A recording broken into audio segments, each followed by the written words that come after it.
No, like we're the Genshin update just finished, and wow, we gonna now. I had to go fuck the Tori up.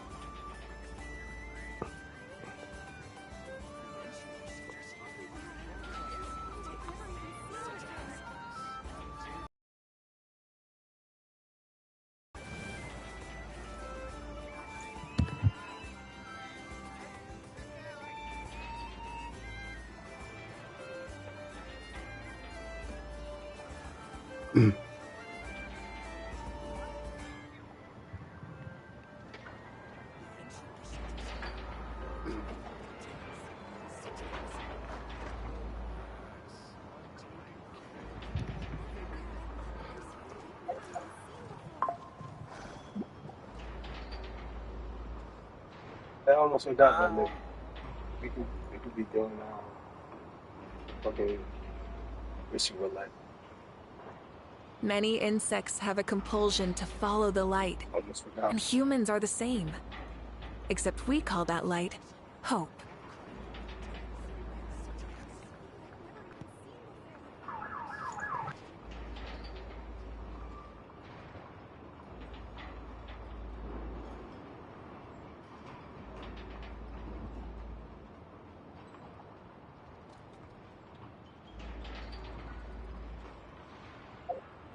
Exploration and trials.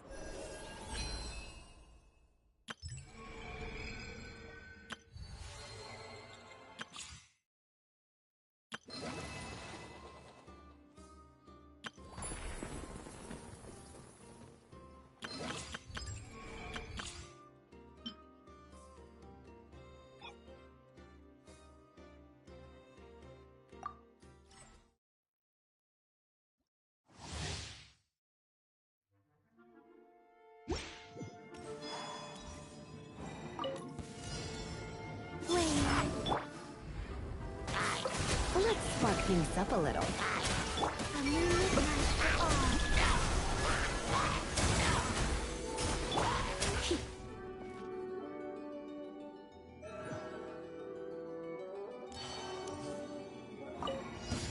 Better hold back this Change of plan. Defensive mode engaged. Annihilation mode. Prepare yourself for the everlasting.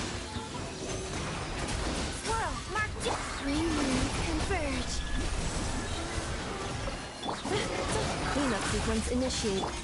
Branch into song. With one heart, we pray. A new moon rises.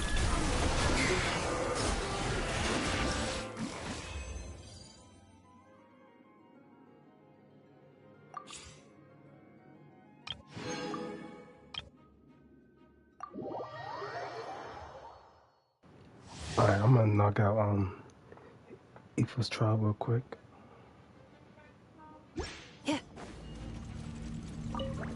Defensive mode engaged. my lucky day. Finally, as you wish, main Fräulein. Barry, let's get down to bed. Finally, Let me weave you a Barry. Finally, Enhanced animal module 75. preparing for dust up. Cleanup sequence initiated.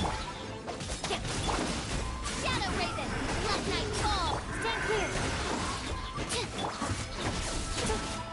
Ultimatum protocol. Time to know my soul. Rain Cutter, by royal decree.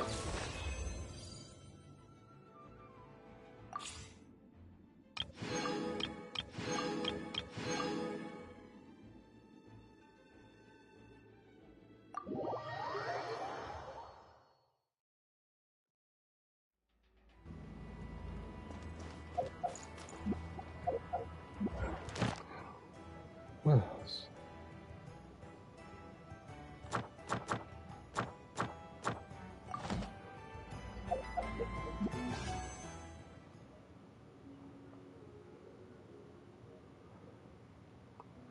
Oh, hold on a sec.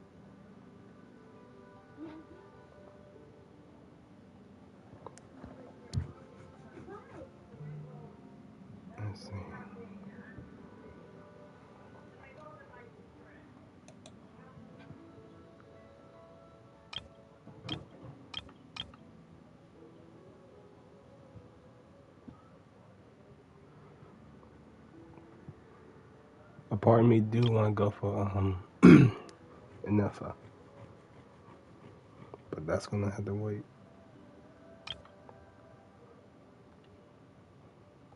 Hold on a sec.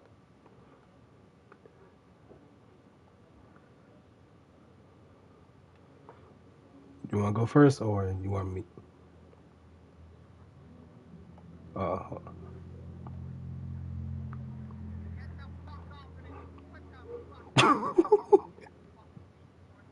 What the?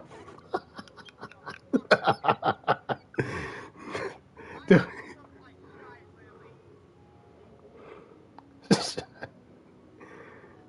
Hang on.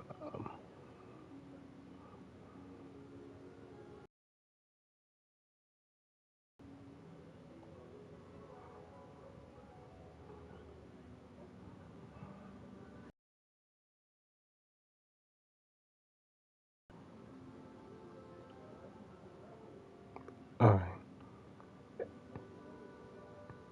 Yeah, a visitor complaint now.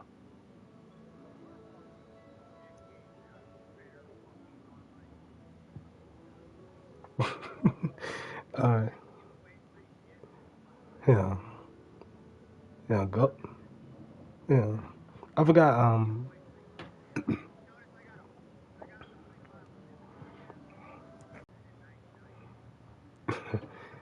Yeah. Go to history real quick, Brandon.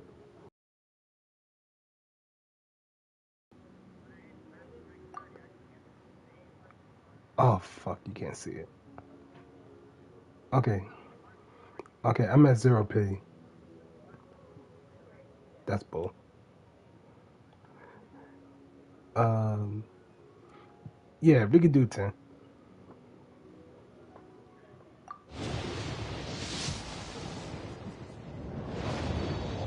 You can skip this one.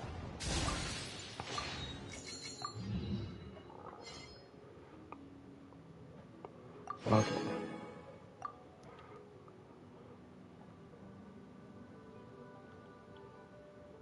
All right. I'll be taking over.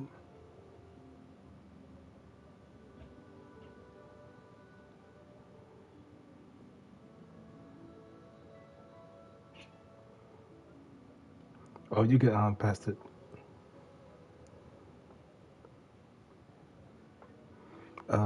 You go to yes. You go to party, share play options.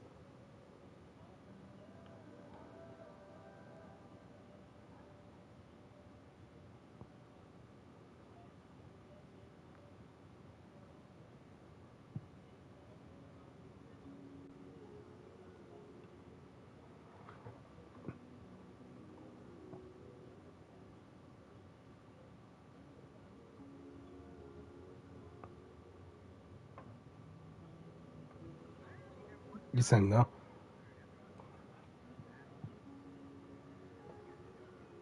Oh.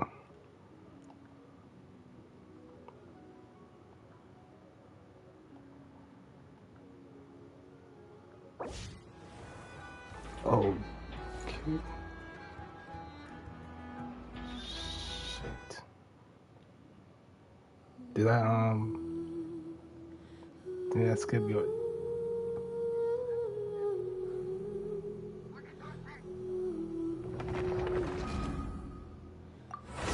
Okay, this is gonna be difficult.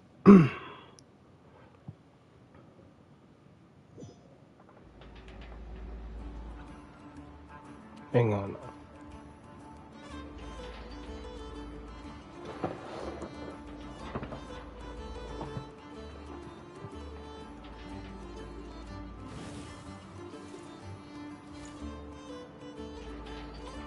That's weird.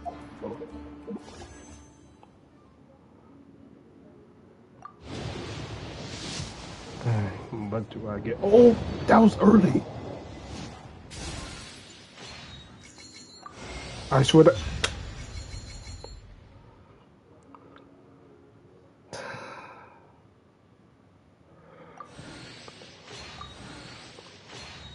I was happy as a motherfucker.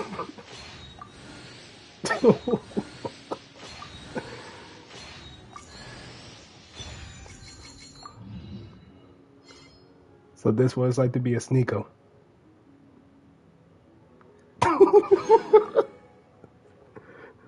It's so fucked up.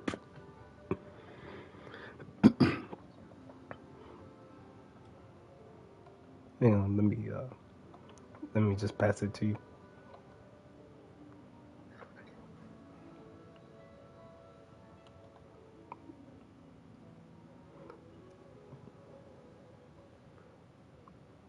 No, yeah.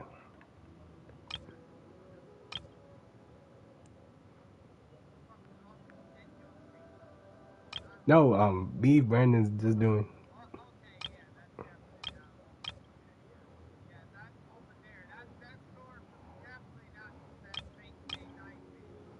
Oh oh my god.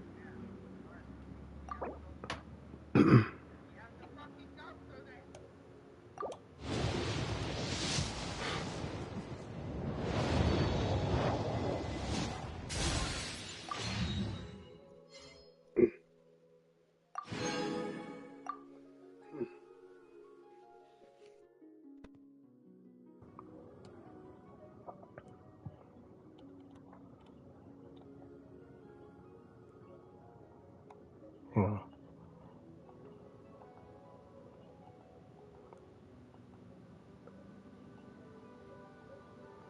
Alright, for some reason it won't let me like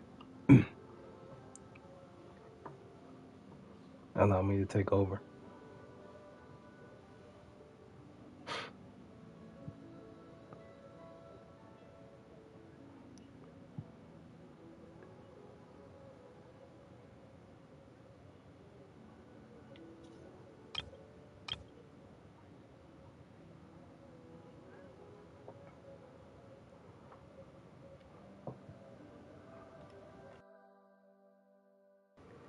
I would say I would let you do it so you can pull one for me. No. Yes, Calabina.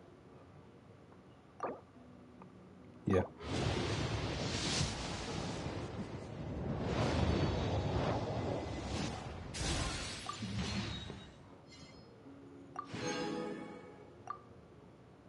Alright, that's your go.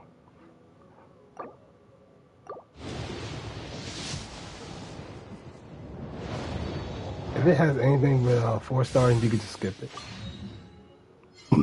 Oh, Razor. Alright, it's my go.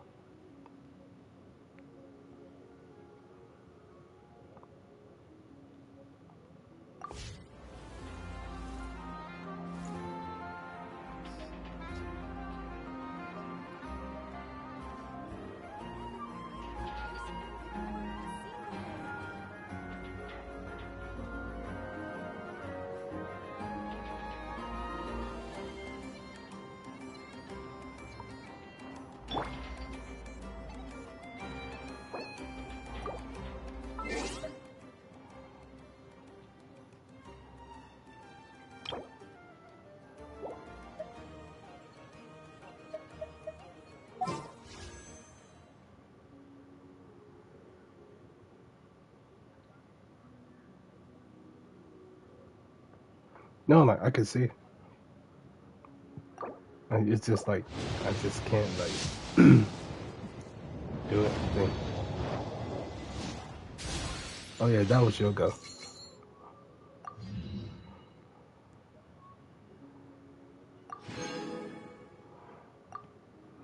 Alright, it's my go.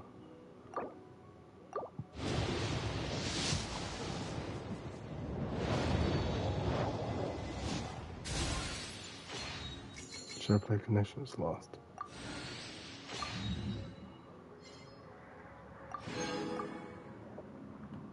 That's bullshit.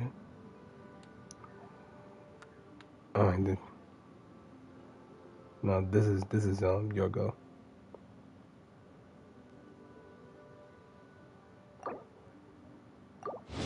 That.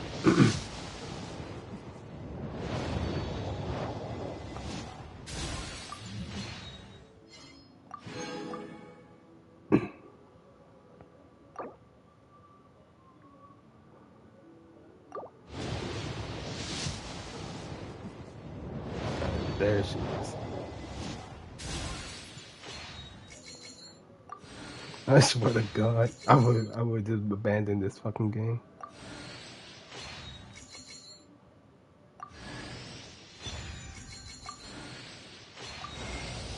You can call me Columbina, or Kutar, or Moon Goddess. Whatever you prefer. I'm used to having many names. The moon's blessing is yours, whenever you might find yourself in need. I'll be surprised if I get like constellation.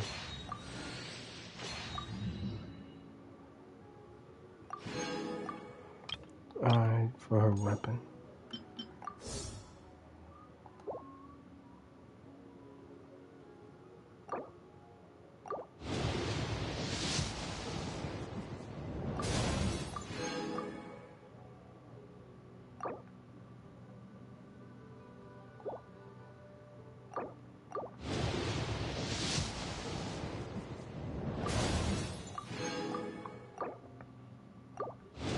I swear to God, if it gave me a Netflix weapon.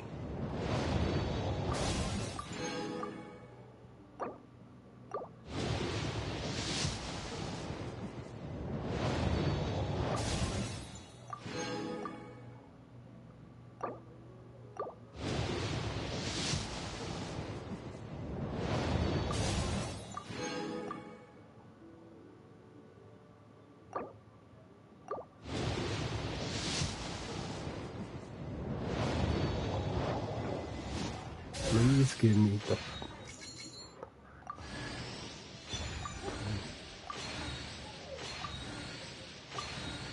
I'm closing my fucking eyes.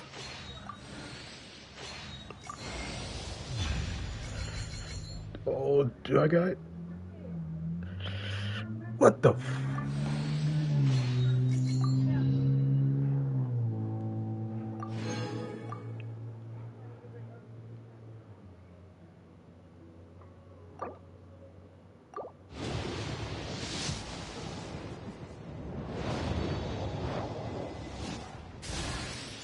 No, no, this one's guaranteed.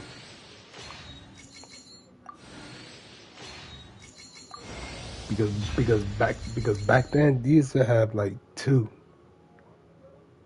If you lose two 50-50s, the next one's gonna be guaranteed, which is fucking terrible. I'm glad they reduce it down to one.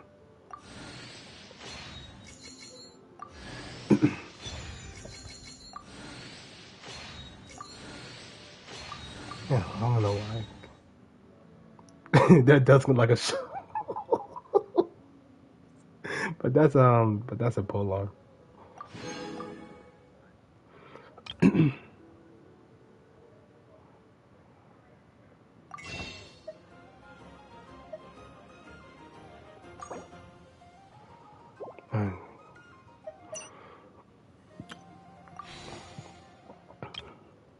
I have a good amount for Prima Gems.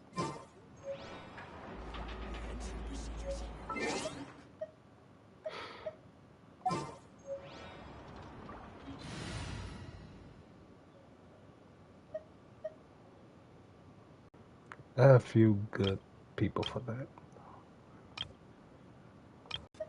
Columbina, where are you? I will follow where you lead. I do like her little animation right there.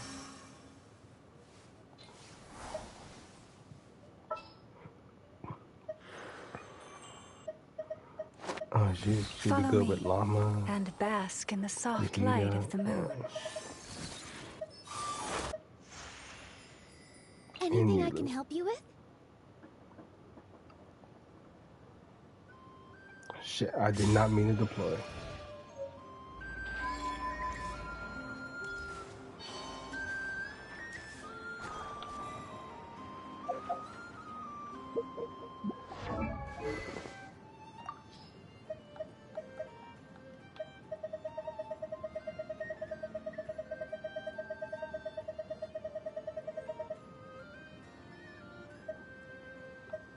They almost look identical.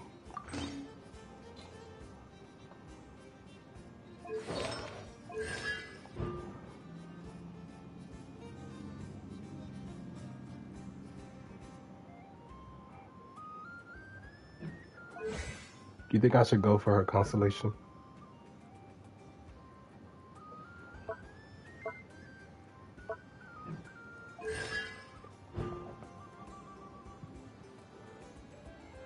Yeah, which one?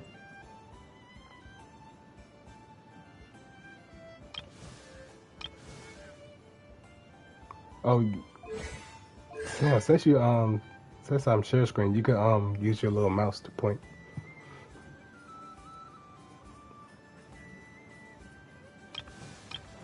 Oh, and Effa? Yeah, she's good. Yeah.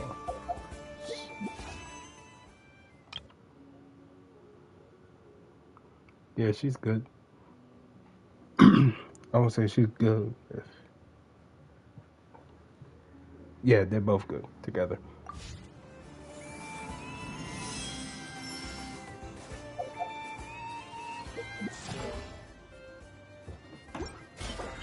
Alright, so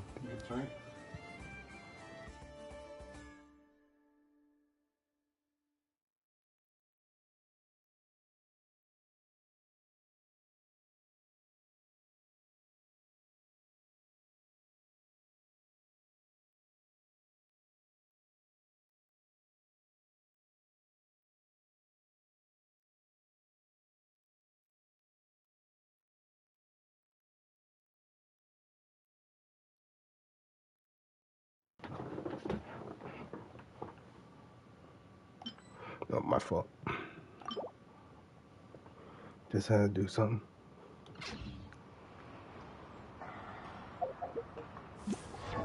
Yeah, so what's her materials looking like?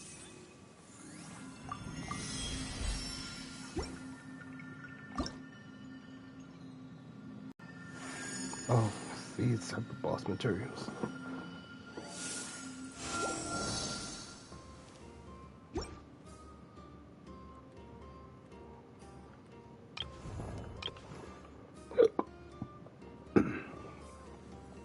What?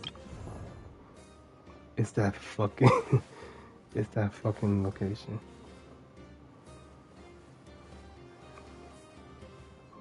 Yeah, it's that Wonderland place.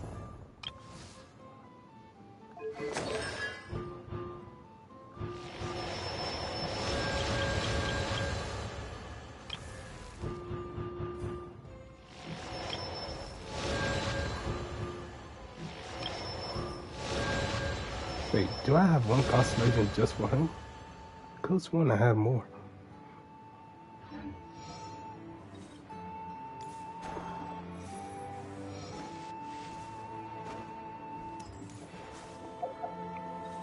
I'm gonna have to go for materials later, but right now we're gonna jump the Tory.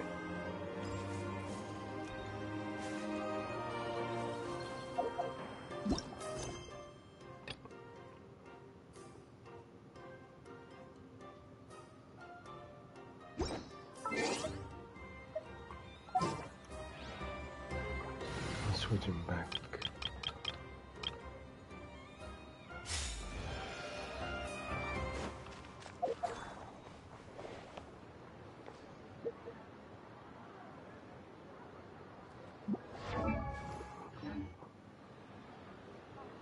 They do be making Geo great with along with with Calabina's lunar mechanic.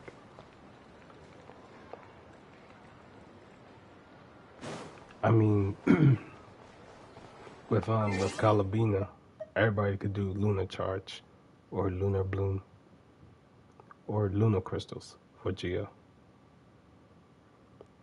Yes. Except except for Pyro and Cryo, which is sad.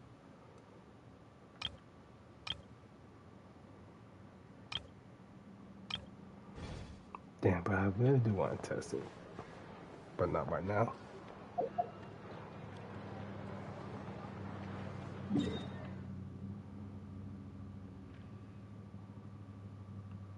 Where's this new location? Okay.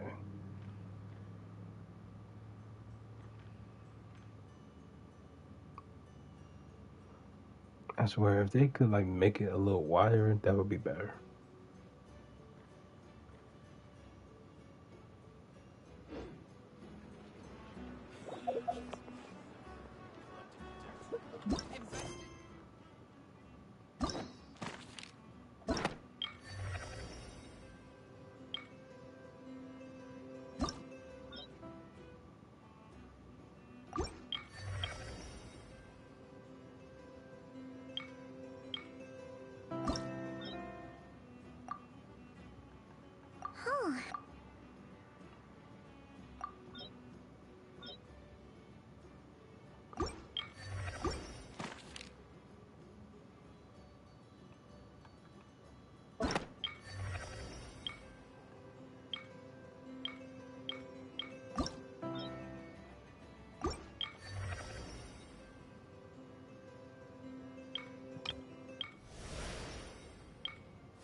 about time we headed over to the Curatorium of Secrets.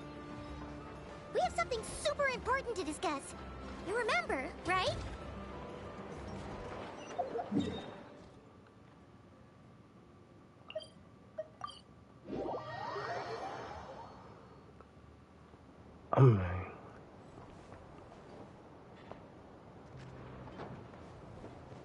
I'm just going to mute my mic this whole time when it's like comes to cutscenes.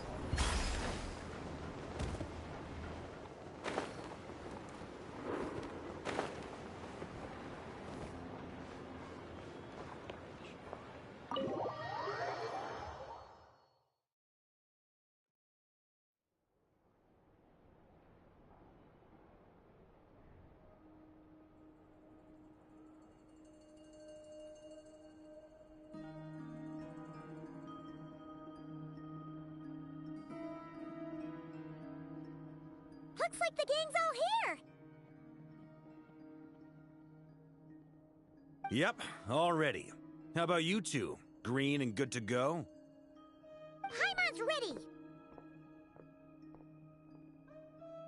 Great, let's get rolling then. Great. Well, first things first. Wait. Someone's here. We heard your footsteps. Although... You've been here for a while now. I take it you followed the Traveler, but I don't sense any ill intent in you. Come on.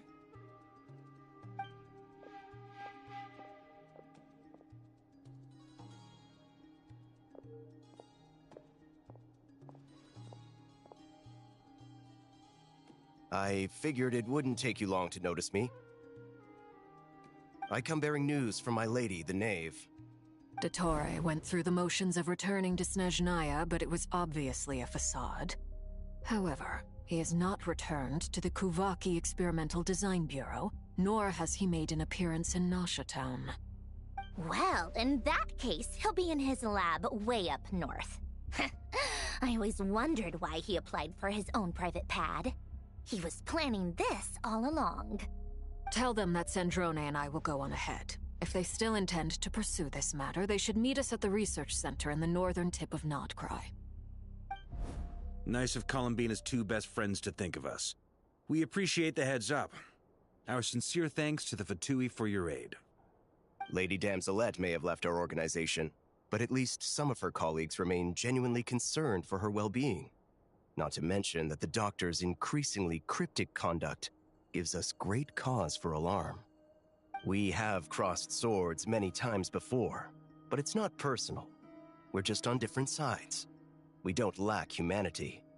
And so, as fellow friends of Lady Damselette, it's only right that you should be in the know about this.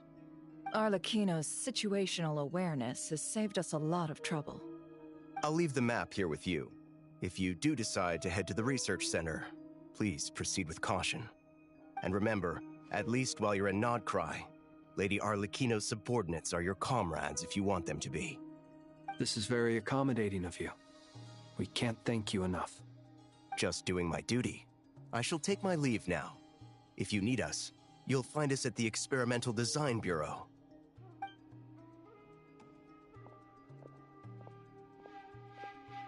So, the Doctors left the Experimental Design Bureau and headed to some research center up north.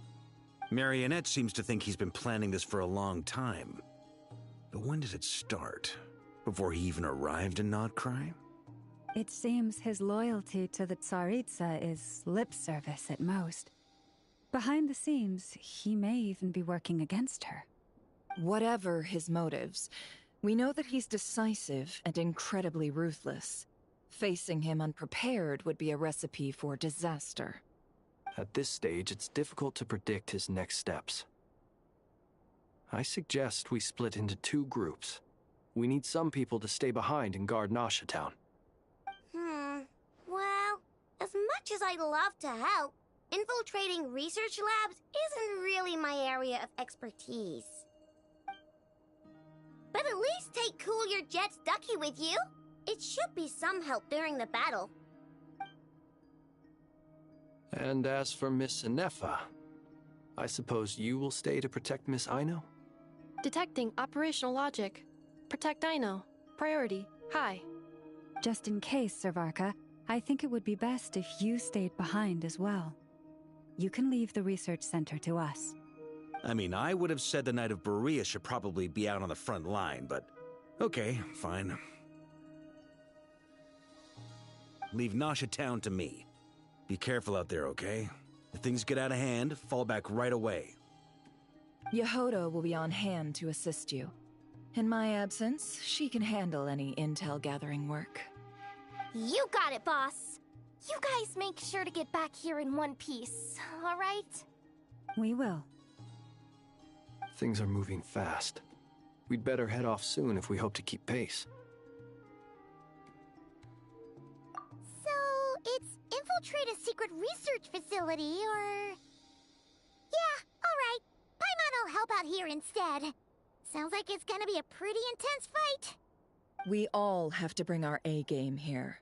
So, anything you need to wrap up before we leave?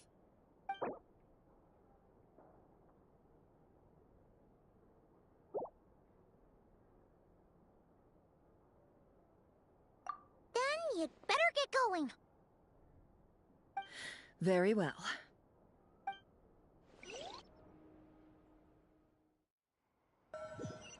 All these broken machines on the ground. Someone got here before us. Could it be Arlecchino and Sandrone? Yeah, you could tell by her flames.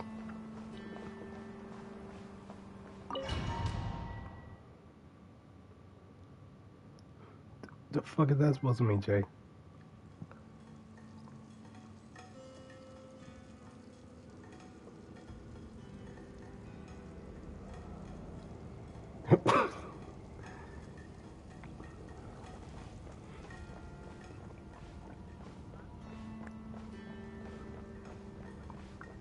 No, I'm just like...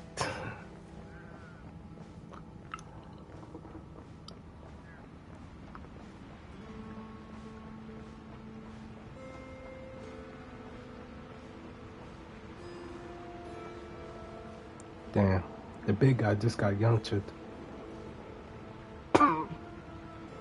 Brandon, look!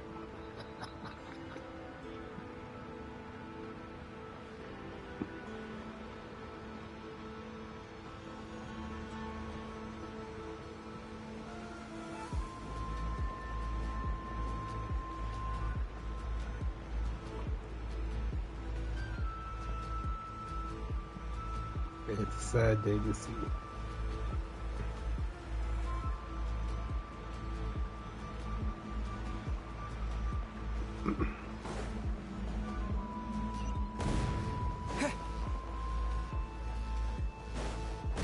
That's quite a welcome party.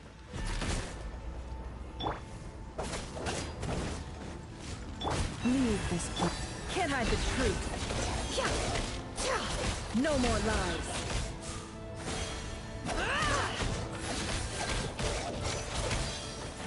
The mystery unravels.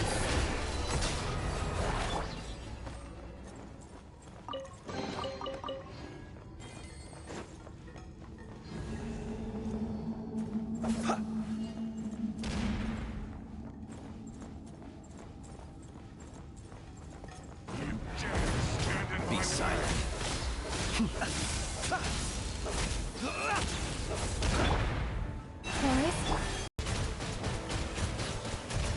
Water jet! Can't hide the truth.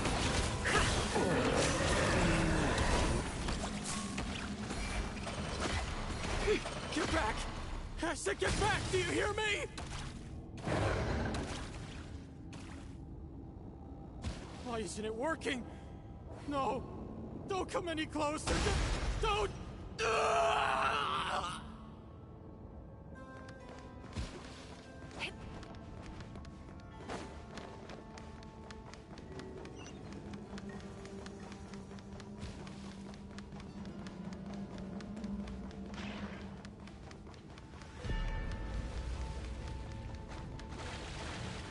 It all adds up. Close your eyes.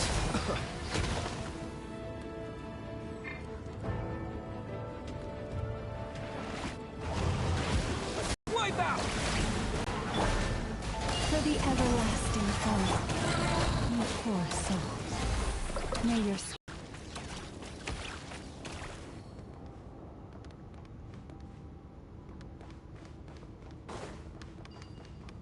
Yeah, which one?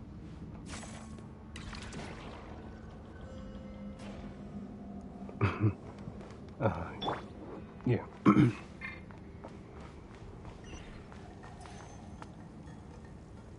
Yes. Watch out. Yeah, it's There's dangerous. no way through. Let's go around.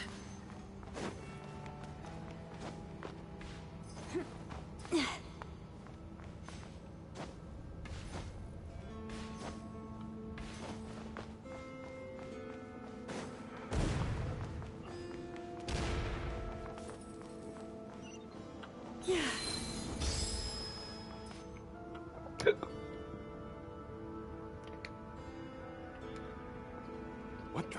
Trespassers? Here? What's wrong with you people? We're looking for the doctor, What do you and we mean, understand people? he might be here. I see you're fleeing the facility. You looking to settle a score with a doctor? Good luck with that. I don't think you have many chances left. Perhaps. But you might have a chance to live if you start talking.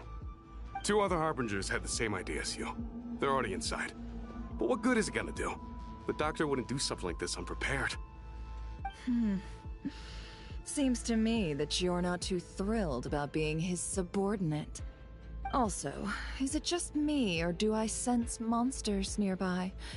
If you'd prefer their company to ours, that can easily be arranged. We need to know what the doctor is up to.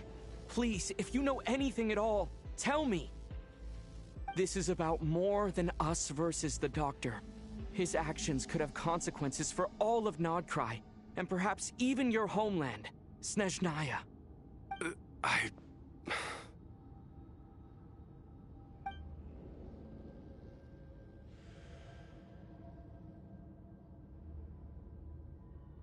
He's building something. Ambitious doesn't even begin to describe it. Feels like this could be the big one. God knows how long he's been planning it. A while back, he told us he'd be returning to Snezhnaya. We weren't expecting him back so soon. This time he brought some gemstones with him, or something. 2 of them. The moon marrow spheres. He stole them from their rightful owner, Columbina. Oh, Lady Damselat? Last I heard, she left the Fatui. Before she went, she told us she'd finish what Her Majesty asked of her, and wished to focus on some personal matters. I remember thinking that leaving us might not be the best choice. I mean, I always looked up to the captain the most, and... Back when this all started, the higher-ups dispatched 3 units to Nodcry to execute their plan. They were led by the Doctor, Marionette, and the Damselet, respectively. I was a part of the Damselet's unit to begin with. She never really interacted with us much. In fact, she seemed sort of detached from everything. Not because she was distracted, just felt like she was indifferent to the world around her. Like she had no stake in anything that happened. She always seemed like she was staring off into the distance. Almost as if she didn't see anything worth living for in the present, so she had to look further afield. That's right. She always used to stare up at the sky. The Doctor used to stand nearby and watch her. Apparently they got along well at first, but somewhere along the way, she grew wary of him. Started avoiding him as much as possible. After she left, everyone in our unit merged with the Doctor's. He's similarly indifferent to the world, except when it comes to the moons. He seems to have big plans for them. Right now, obtaining the 3 moons is his #1 priority. He even said, if he can only get his hands on 2 of them, he'll create a 3rd one himself. How would he create an artificial moon marrow? Maybe the knowledge he gained from the Hyperborean phantoms has something to do with it. Thank you for cooperating. We appreciate the level of detail. I get the sense that you'd serve under Columbina again if you had the chance. Would that be fair? No, she's no longer a Harbinger. As a member of the Fatui, my loyalty will always belong to the Tsaritsa. I'm only telling you all this because I don't completely trust the Doctor. His actions do not align with the goals that first brought us to Nodcry. I understand. We'll do everything within our power to stop him. The Knaves unit is based at the Kuvaki Experimental Design Bureau. Maybe you can seek refuge with them. Well, now we know what's going on here. Artificial moon marrow. He's likely well on the way to completing it. Dottore's technological capabilities are far more advanced than I thought. I fear this could get ugly. Everyone, prepare yourselves.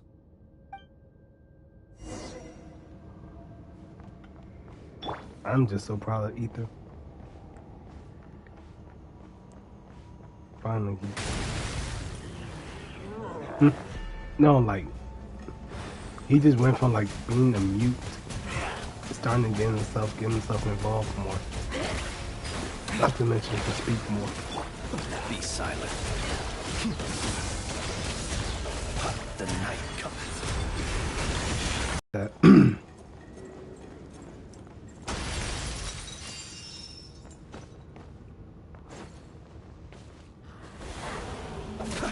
Receive my... Water jet! No more lies.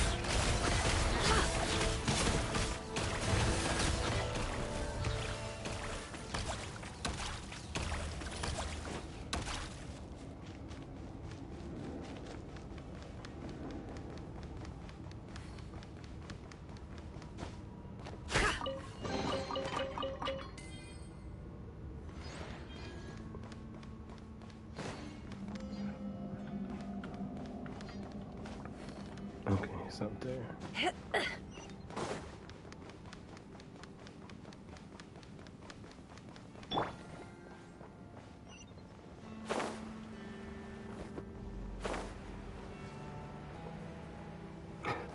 I had a feeling.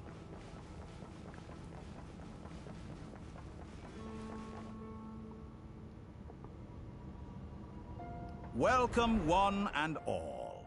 I've been expecting you. I hope my humble research facility is to your liking. Yeah, we really appreciated fighting our way in through a horde of monsters. The gall. You expect us to believe you've just been patiently waiting for us? Of course I have. Should I be worried about something? Everything seems to be going quite smoothly so far, and you've shown up right on schedule. First Sandrone and Arlecchino, now you. Ah, quite a surfeit of guests I've had today.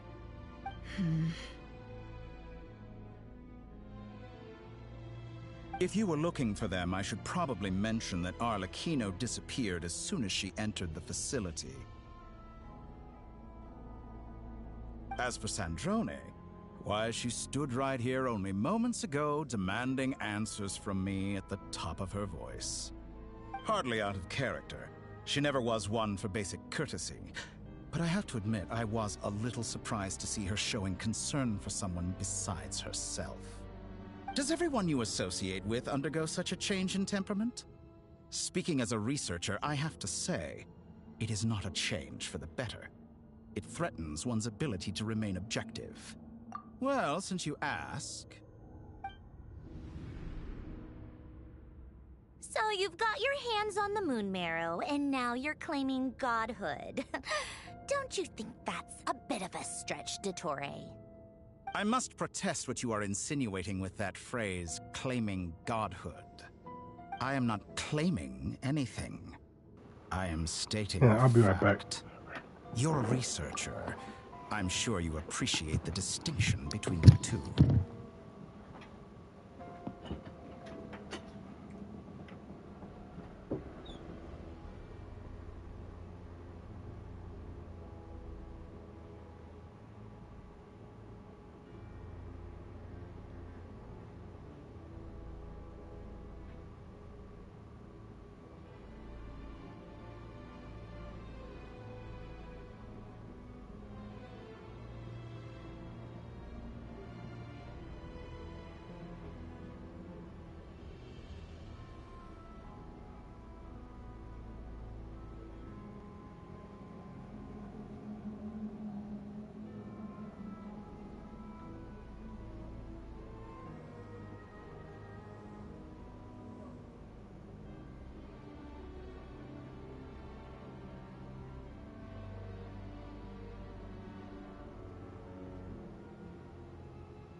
Sorry about that.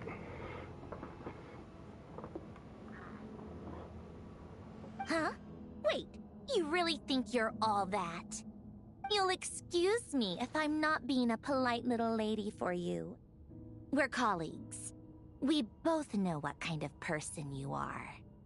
By the same token, I knew you'd respond along those lines. You and I both understand that facts speak louder than words. To that end, I've had my people send you a small gift. It should go some way toward helping you understand my present position. What gift?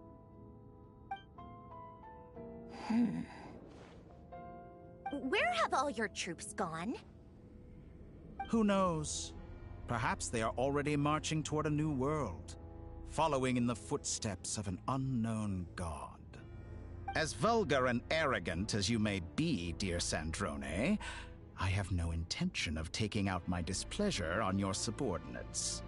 They will enjoy equal rights to my own. You sent your people to the Experimental Design Bureau? That's the Tsaritsa's property. Yes, and I am very mindful of Her Majesty's instructions. But you know full well that they do not conflict with my present goals. In which case, all I'm doing is conducting another one of my experiments. Is there a problem with that? Now then, you have a judgment call to make. Am I simply lying to stall you? Or is it possible that every word I am saying is the truth? In which case, your subordinates really are in danger. So now you've turned on fellow Fatui soldiers. You're completely insane. I have set a new rule for myself. Each person gets one chance. Naturally, that includes you, Sandrone. If you wish to leave, I won't stop you. We are colleagues, after all. Scumbag!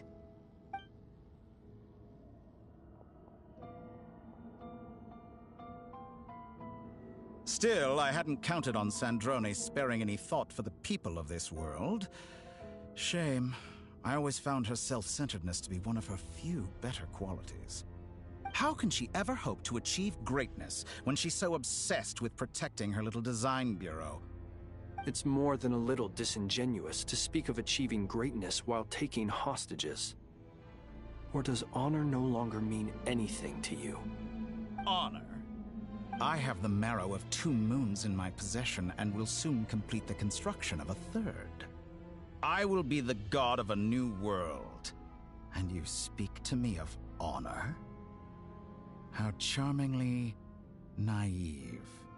Those are sacred relics. You do not deserve them. In my view, many in this world do not deserve to be alive. And yet, I mercifully permit them to go on living, do I not? You'll come to regret your actions. Will I now? Let's see if you can make me. Ooh, I'm gonna fuck him up. Bombs away! Genshin's a song with one heart. Can't hide the truth. They all fall to the truth. Seek within. Steady now.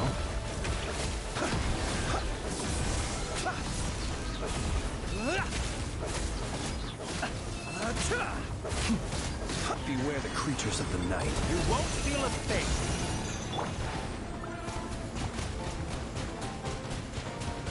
An exact practice. Try the frost moon of old. Observe.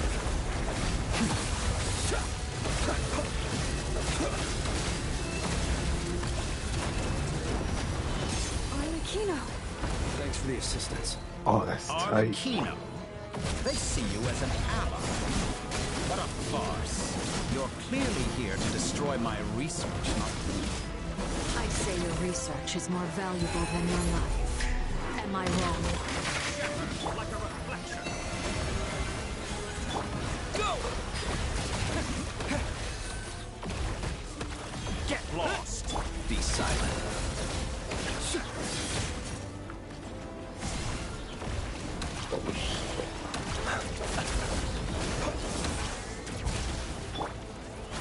Is that the best you can do?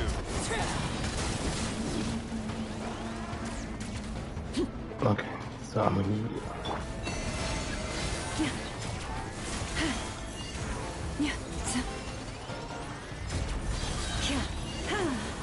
Is this all it takes to tire you?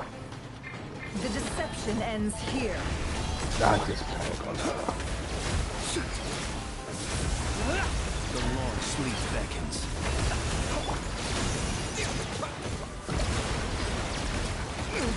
Wipe out! Genshin's a song for the everlasting forest.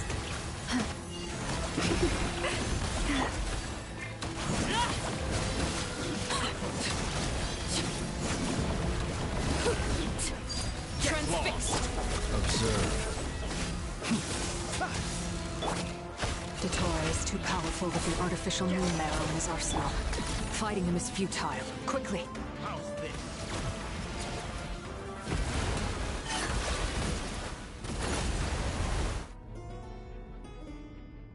Let's go.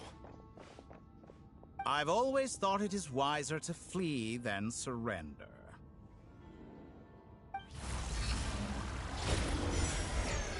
Watch out! What the? Forget about me! You should... Where's the Traveler?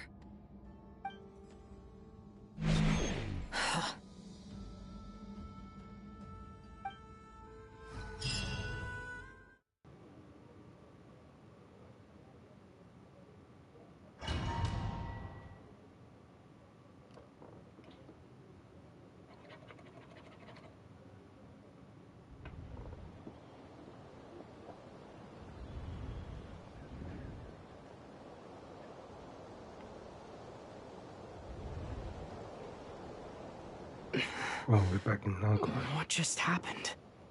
Nasha Town? How did I get here? Strange. I remember being trapped by Dottore during the battle. And now all of a sudden, I'm here. Something weird is going on. I guess I'll start by exploring the area. Huh? Traveler? What brings you here at this hour? Huh? What are you in the mood for today? A hot dog? Or something else? We've got some special discounts at the moment. Want to see the menu? Sorry, I'm not hungry right now. Ah. Well, feel free to take a seat for now. Let me know if you change your mind. Everyone seems to be acting normal. Am I just overthinking? Oh, darling, look who it is. One of our regular customers. Get the traveler something to eat, would you, dear? Wait, why is he talking like that? Well, I'd love to, but can't serve a customer unless they order something. Anyway, I take it your business is wrapped up? Yes, thankfully. It was a long trip, and it's left me feeling pretty exhausted. But the upshot is, I won't have to leave again for a good while. We can have some quality time to ourselves. Wait, these two are a couple? I see some kids around too. I didn't know they had a family. Hey there! I haven't seen you in ages! What's keeping you so busy? I've been looking forward to playing with you again. You forgot already? You're silly. Daddy brought you over to our house recently. We had some snacks together. What is she talking about? We've had a lot of customers over the last few days, so we've been real busy. And like my mom always says, some people are more than just customers. They're friends. Oh, another customer's arrived. I better go see what they want. This is all wrong. I never once heard the owner of this restaurant talk about their family. It certainly isn't a family-run business. And that child? I don't recognize her at all. Could this be a false memory? Very good.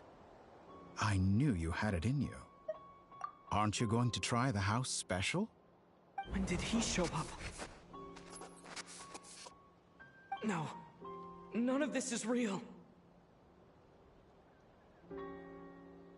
You don't seem to like it here. That's fine. We can change venues.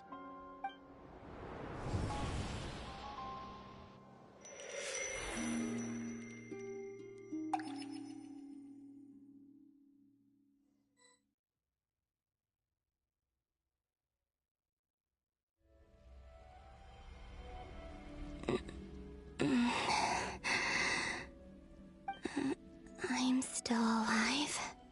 Where is this place? It took all my strength to open the moon gate, and then I leapt into it. So this is the moon's reflection? The mysterious realm beyond the gate?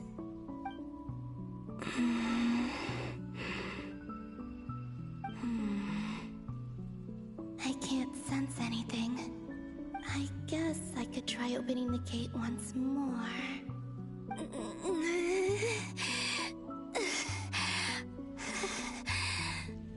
No response. Maybe this space can't be opened from inside.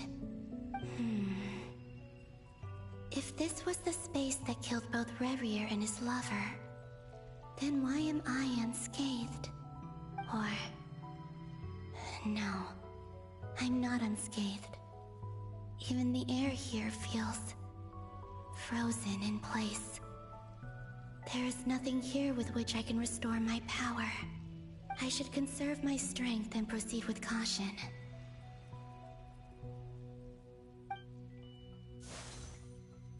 I don't believe Dottori's scheming will stop just because I escaped.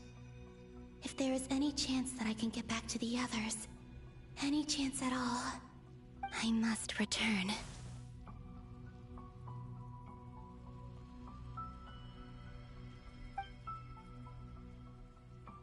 Emptiness. Silence. What is this place? Or maybe the real question is, what is it for? What's this?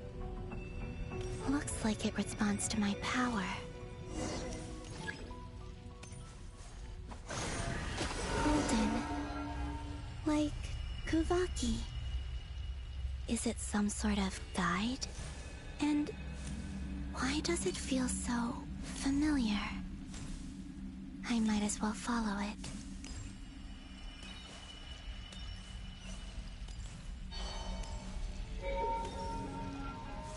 Where does this lead? Could it be the exit?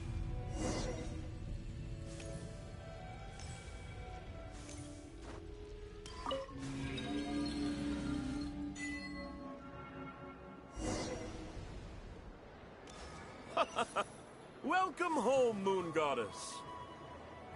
Is this Nasha Town? But isn't Moonbriar Night over already?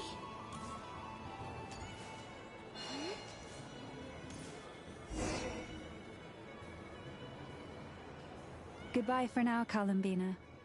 I hope you have a wonderful night. I will.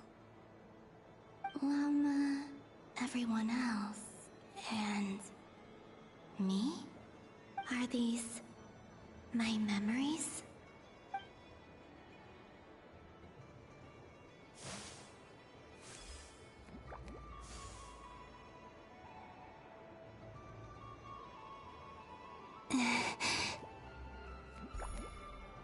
I can't touch them. It's as if we're separated by some impenetrable power.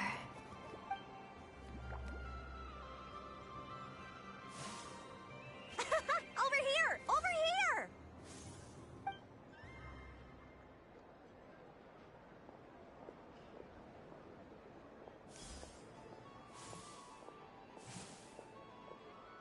But the people in these memories pass right through me. Just like when I disappeared. If only I had known what would come to pass after that.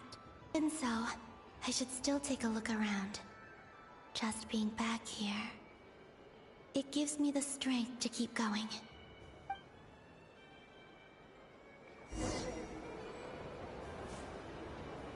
Welcome home, Moon Goddess. Oh, you're the genuine article. Alice was right.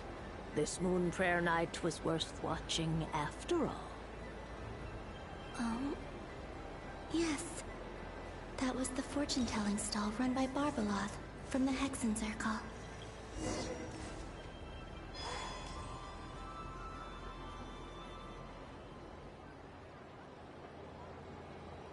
Please, draw the first lunar arcana.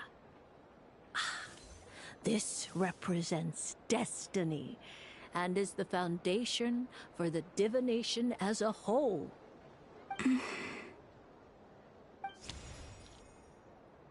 My destiny. I believe the card I drew was the moon. Now that I think about it, Barbaloth's divination was absolutely right. It's almost time to draw the last card. The one that represents the future.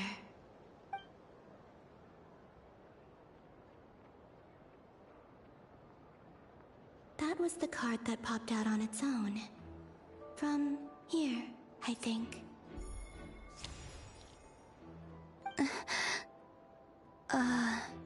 Kuvaki Pulse? What? Fascinating. I've never encountered this before in my role as a diviner. What's going on? Did that card leave the deck? Because of my influence? All I did was try to touch it, and then... Maybe this memory space is not untouchable after all. Are there weak points in the barrier? Or... is it possible that there's more to this space than my memories alone? This card is death. I need to get to the bottom of this. I'll try touching something else. Hmm? Is this... the wind? No, it's gravity. It's pulling me outwards. No, Traveler!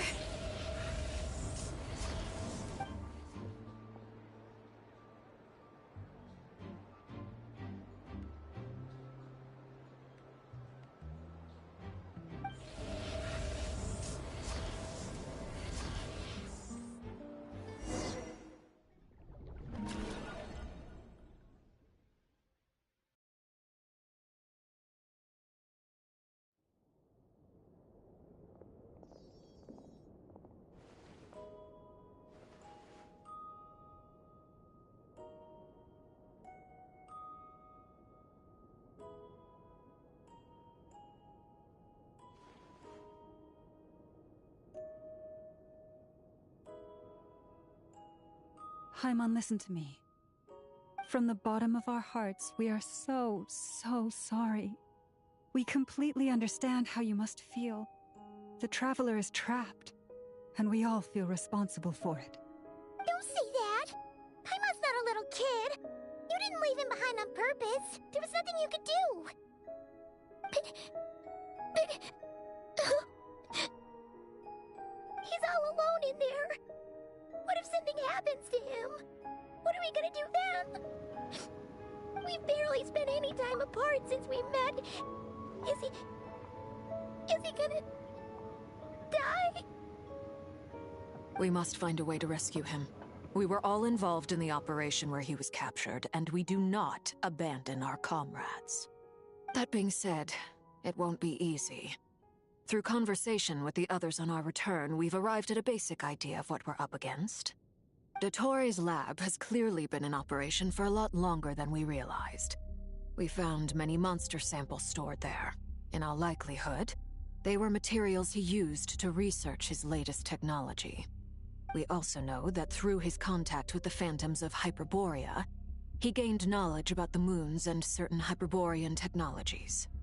Using this knowledge, he then fashioned an artificial moon marrow to serve as a replacement for the frost moon beyond the sky.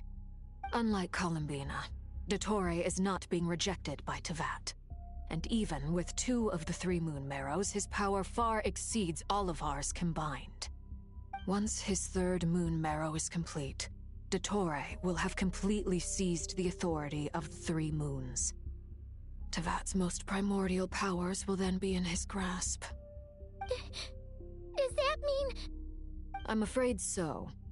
No one could have predicted this level of insanity. Not even from Dottore. And unfortunately, his insanity is coupled with an intellect and ambition that not even his peers in the Fatui can match.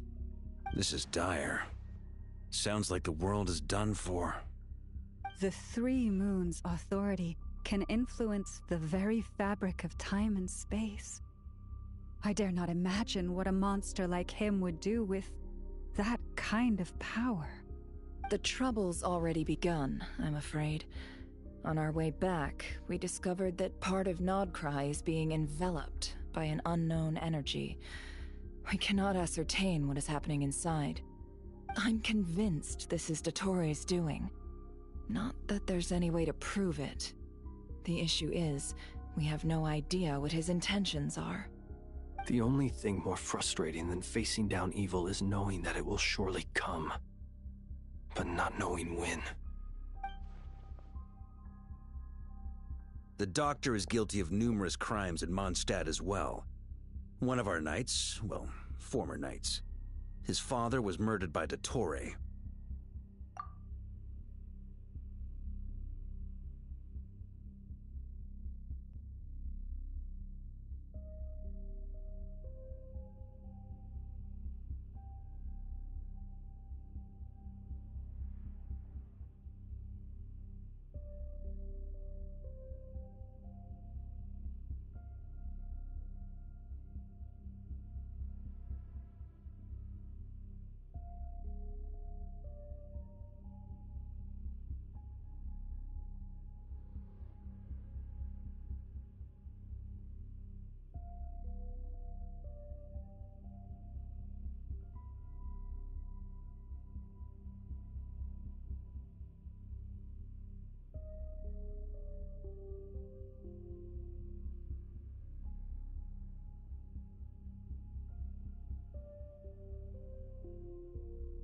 His ideology and methodology are a danger to everything in his path, from individuals to entire nations. He does not feel guilt, even when he acts against his own people. He doesn't see them as his own people, that's why. People like him see everyone else as beneath them. Right. He views other people only in terms of how they can benefit him.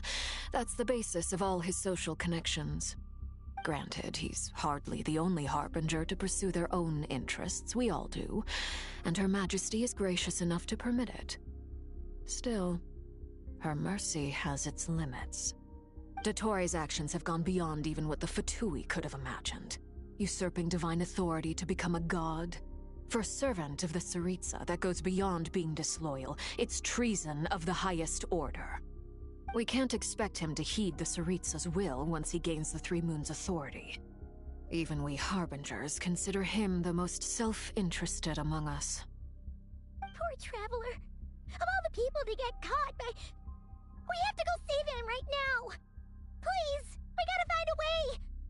Paimon, I promise you, we are with you all the way. I get how you feel. I do. But it's gonna take more than strong emotions to take down an enemy like Dottore. What we need now is more information. Right. We can't even guarantee he's still at his research center. Before we can think about mounting a rescue operation, we need to confirm the Traveler's location. I'll find a way. Paimon knows, but... She's so scared. If anything happens to the Traveler... He might be the strongest person Paimon knows, but he's still human. He feels pain and bleeds just like anyone else. Then think things through before you stick your neck out. Unless you want to lose your head. Sandrone. Miss Sandrone, you're okay?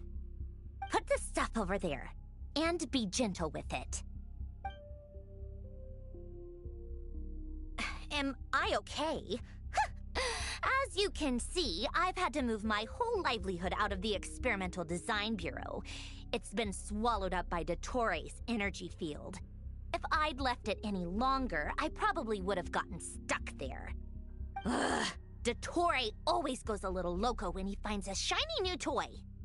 Not that he'd ever admit that. But this time, he's gone full psycho.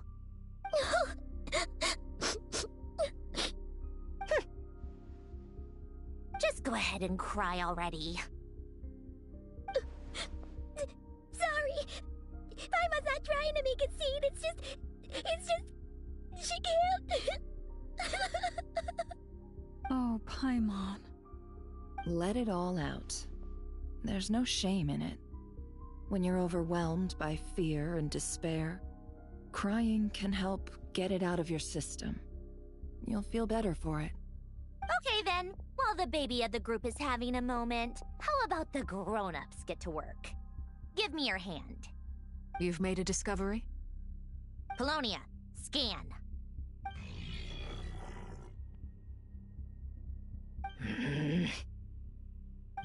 You, hand, now. Oh, I thought you'd never ask, my lady.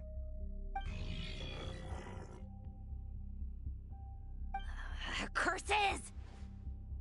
You're next, then you.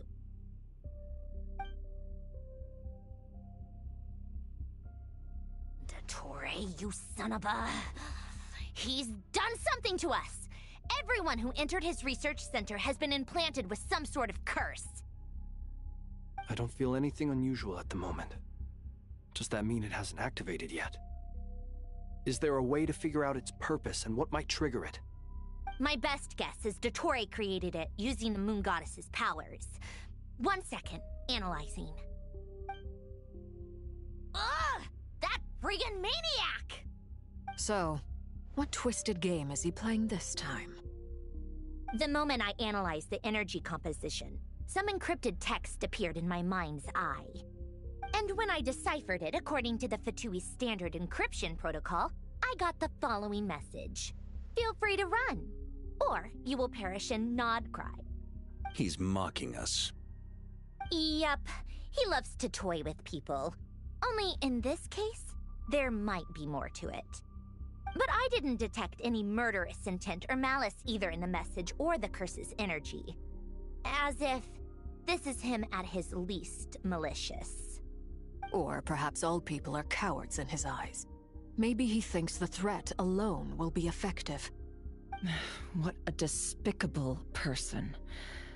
And he has the Traveler in his grasp.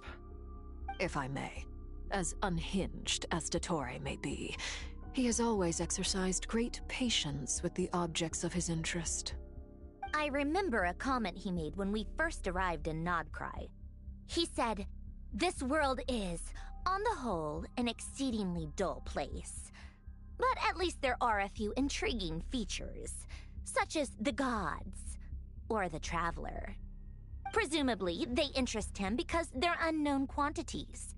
He wants to understand as much as he can about them." Agreed. The Traveler is Tevat's fourth descender. All Harbingers are aware of this. Since Dottore took such pains to capture the Traveler, he is unlikely to kill him right away. Okay, but we still have to do that rescue operation. Of course. I also think we need to read between the lines with Dottore's message. If he's encouraging us to run, that means we mustn't leave Nodcry under any circumstances. My guess is, his curse will only trigger if we leave.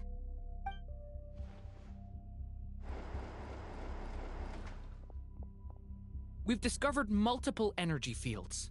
Albedo is still attempting to analyze their structure. He told me to report back first. Each field is slowly growing, swallowing up more of the surrounding area in the process. And the pace of their expansion has increased since we first examined them. He's probably trying to swallow Nodcry whole. His nefarious ambition knows no bounds. If this continues, the whole of Tevat will be in trouble, not just Nodcry. The loss of Columbina could not have come at a worse time. Do we think she's truly gone for good? She entered the space beyond the Moon Gate, knowing what became of Rerir and Thalindus. I'm sorry, but I fear the odds aren't good. Don't be ridiculous. If I know her, she's busy finding a way back as we speak just so she can annoy me. She isn't dead. Whatever has become of her, the fact remains that we are two comrades short on the eve of a decisive battle. We need to find out the Traveler's location, but there is also other work to be done. Agreed. Whatever Dottore's planning, we have to get the local populace somewhere safe. So, as well as a rescue mission, we have to organize a mass evacuation at the same time. It would be best if someone could approach leaders of neighboring nations and negotiate emergency asylum for Nodcry's inhabitants. Can anyone handle that? Snezhnaya is one option. I'll see what I can do. This would be so much easier if the Traveler was here. No! Stop thinking like that, Paimon. Paimon will join you. She's pretty well connected thanks to the Traveler. Maybe it'll come in handy. Either way, that's what the Traveler would do if he was here.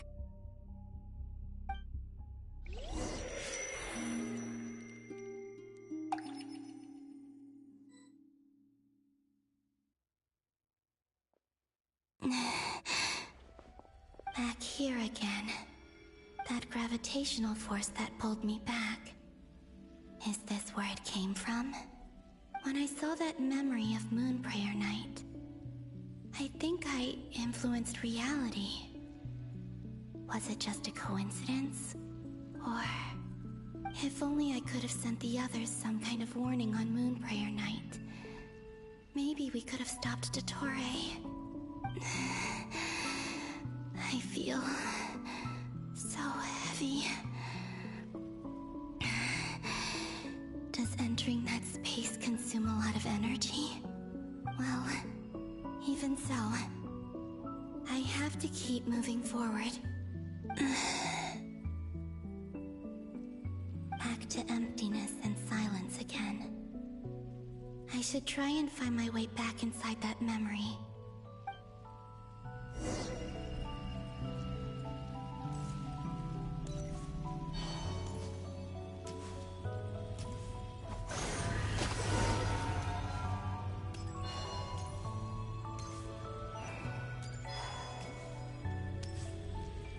entrance from last time isn't showing up.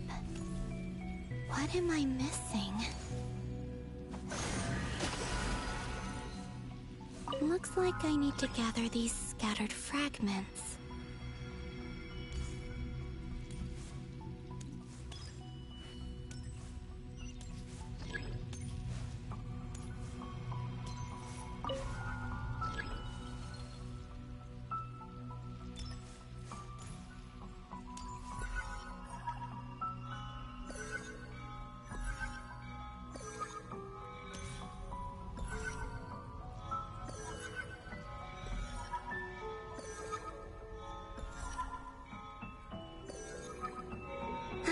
It worked! Hopefully I can stay inside for a bit longer this time.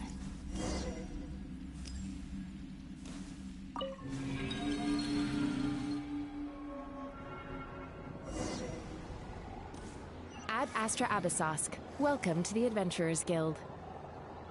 What? This doesn't look like Moonprayer Night. Extra, extra! Latest issue of the Nasha Express! I don't think I've ever been here. Maybe this space isn't comprised of my memories after all. There aren't any festive decorations around. Is this Nasha town after Moonprayer Night ended? Did Dotori's plan not affect the town? Or is no one aware of what happened because he used the Three Moons' authority? Let me see if I can influence anyone else. So, what do we do next? Wait, that voice. Paimon? The most important thing right now is to find that mage. Lauma the Traveler and Mr. Varga are here too. I'd better go pay the Fatui a visit. Traveler!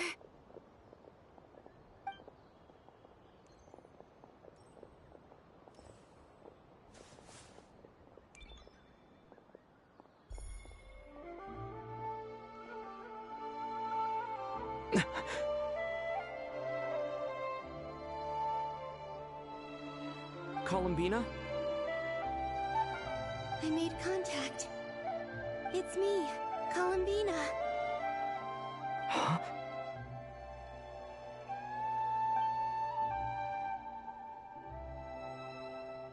Traveler?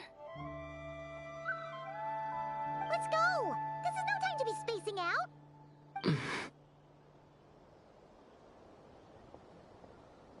Huh? Wait a moment. This has happened before. Huh? This is what happened when I disappeared. I stood right over there, thinking that no one would ever find me again. It was only when he called my name that I decided to follow them. But did he turn around because he sensed my touch just now? Is it really possible that from in here, I can change the past? If I keep following them, maybe... Huh? It's that gravity again.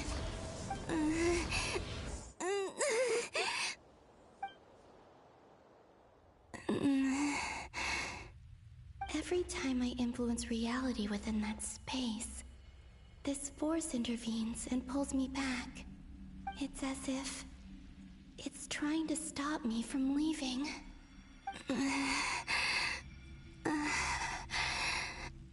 I'm getting weaker and weaker. I'll just have to try another approach next time. Come on, Columbina. Keep going. You have to tell everyone what happened.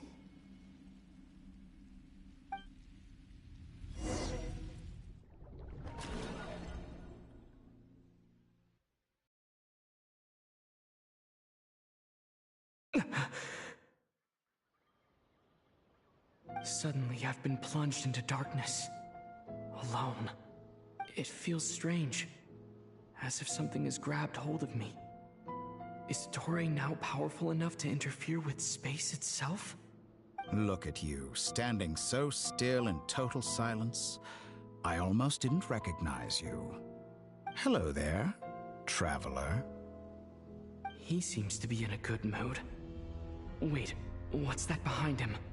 Ah, so you noticed. This is the completed Trilune. 2 primordial moon marrows and 1 artificial specimen. You are wary of it. Good.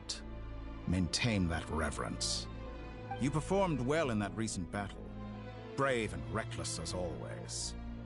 Courage is the sign of a true hero, and impulsiveness is the hallmark of those who strive to advance. I say this not to belittle you. Most creatures are far more timid by comparison. 3 moon marrows? Does that mean the artificial one is now complete too? Well spotted. What do you think? For a replica I built myself, I dare say it looks the part. Dottore, are you planting illusions in my mind? I have no interest in fooling your eyes. On the contrary, I hope to show you the true essence of all that you see before you. Is this not a beautiful city? People live in peace and find joy in their work. The streets are safe. People can even leave their doors unlocked at night. You might say it is the Elysium everyone dreams of. All available data indicates your values and worldview conform with the mainstream. This kind of society should be quite to your taste. False beauty is deceitful. Lies are to no one's taste. I wonder, is it your moral standards that are too high? Or your expectations of reality? Answer me this. If someone existed in a sweet dream from the moment they were born, a dream in which they never once felt pain, which do you think they would consider superior? The dream or the reality? That's pure sophistry. It has nothing to do with your actions. As I suspected. You have yet to understand all of this for what it really is. What do you want from me? You sound impatient. Do you think the only reason I'm keeping you is because I want something from you? If it's not, then why haven't you killed me yet? No one can stop you if you're as powerful as a god. I'm delighted you recognize that fact. I believe we last squared off in Sumeru. Ah, the memories. How time flies. You and I have both grown. I'm not surprised that Arlecchino and Sandrone worked with you. You've always a way of slowly but surely ingratiating yourself with all levels of society. People laud you as a hero, but I suspect there's more to it than that. Oh, but to be clear, I don't say that to flatter you. Do you always give your opponent an appraisal before you deal the final blow? Call it a long-time habit. I'm a researcher, and one of my duties is to give an objective assessment of my subjects. But you misunderstand. We are not opponents. Not at this moment. I just want to talk. Think back to Tartaglia, Arlecchino, Capitano, Colombina, and now even Sandrone.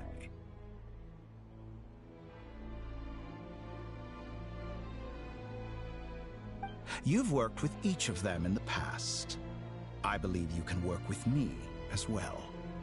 What makes you so sure? Well, why not? Should the good associate only with the good and the bad befriend only the bad? I like to think we could have a more mature relationship than that. Surely you don't think all your relationships are grounded in friendship or shared ideals? People come together because it benefits them to do so.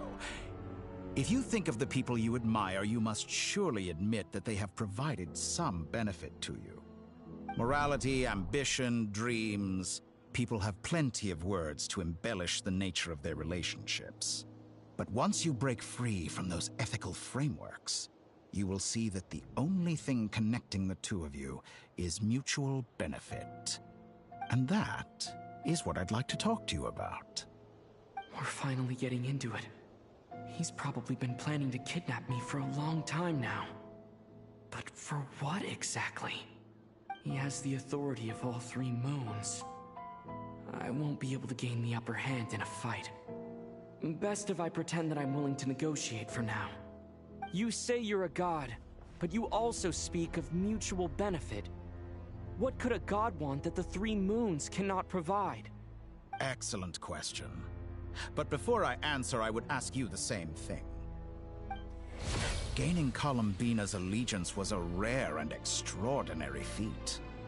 But the Moon Marrows are now in my hands, and I have the edge over her. For this artificial moon is not being rejected by Tevat. Her identity and lineage may have been a thing of glory in the old world, but they were also shackles that prevented her from ever integrating into Tevat. I, on the other hand, you may view me as a thief, but I have overcome that limitation. So what is it that the Three Moons cannot grant you? What stops you from negotiating with me to get what you want? I don't make deals with lying psychopaths. That's quite an accusation. Are you expecting me to get angry with you? Well, this is one aspect in which my personal growth has served me well. In the past, my less mature self might have been disappointed, perhaps even angry, over a small setback like this. Like when you and Lesser Lord Kusanali joined forces to oppose me, for example. But things are different now. Just as the rich do not quibble with the poor, I no longer find myself perturbed by these trivial affairs. Human relationships end with conflicts of emotions and interests. But relations between humans and gods are different. And ours is even more unique. I have ascended to the highest heights and laid claim to unprecedented horizons. And you were no ordinary person to begin with. Allow me to show you the world, Descender.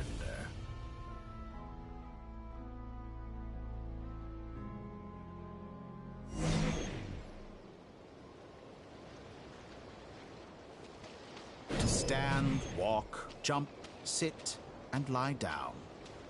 These are the most common of behaviors.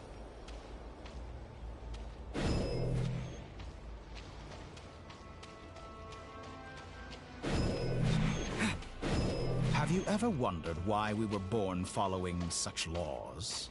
Who stipulated that we could not fly instead of walk?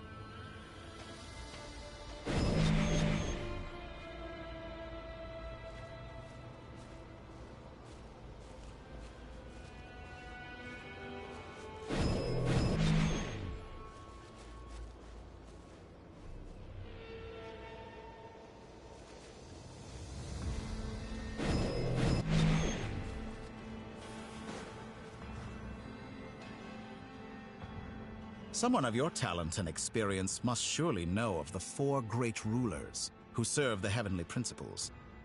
They govern life, death, time, and space. One wounded by a blade will die from blood loss or infection, and one who falls into a lake will drown in agony. The elderly wallow in solitude, and the solitary age faster. Eventually, new life is born, only to embark on the same path of suffering. These four divisions anchor the world and shackle those who live in it. But they themselves transcend its boundaries, squandering the power bestowed by the heavens.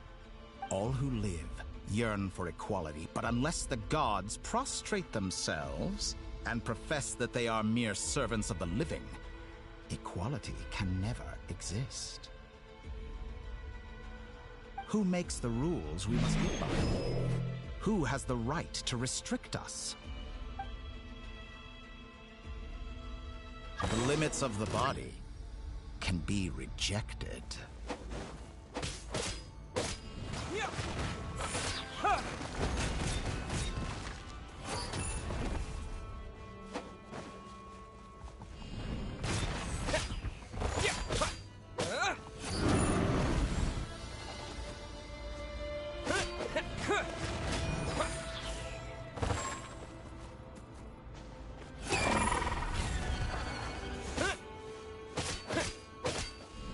Smash!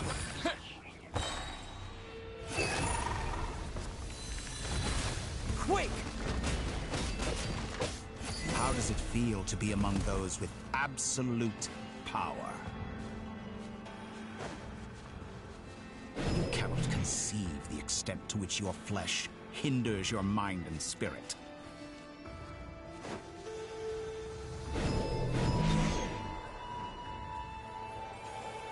Only by discarding our useless, primitive eyes can we perceive a new world. How narrow-minded we all were in the past. Why should the final answer of the world not be the power that predates those of life, death, time, and space? The power of the Trilune. Through it, I have glimpsed new experimental possibilities. Nature suppressed, authority exiled, souls controlled.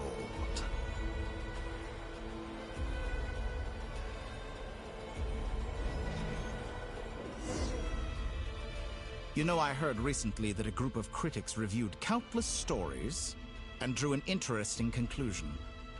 They found that it is more often than not the villains who strive tirelessly to push the boundaries of progress.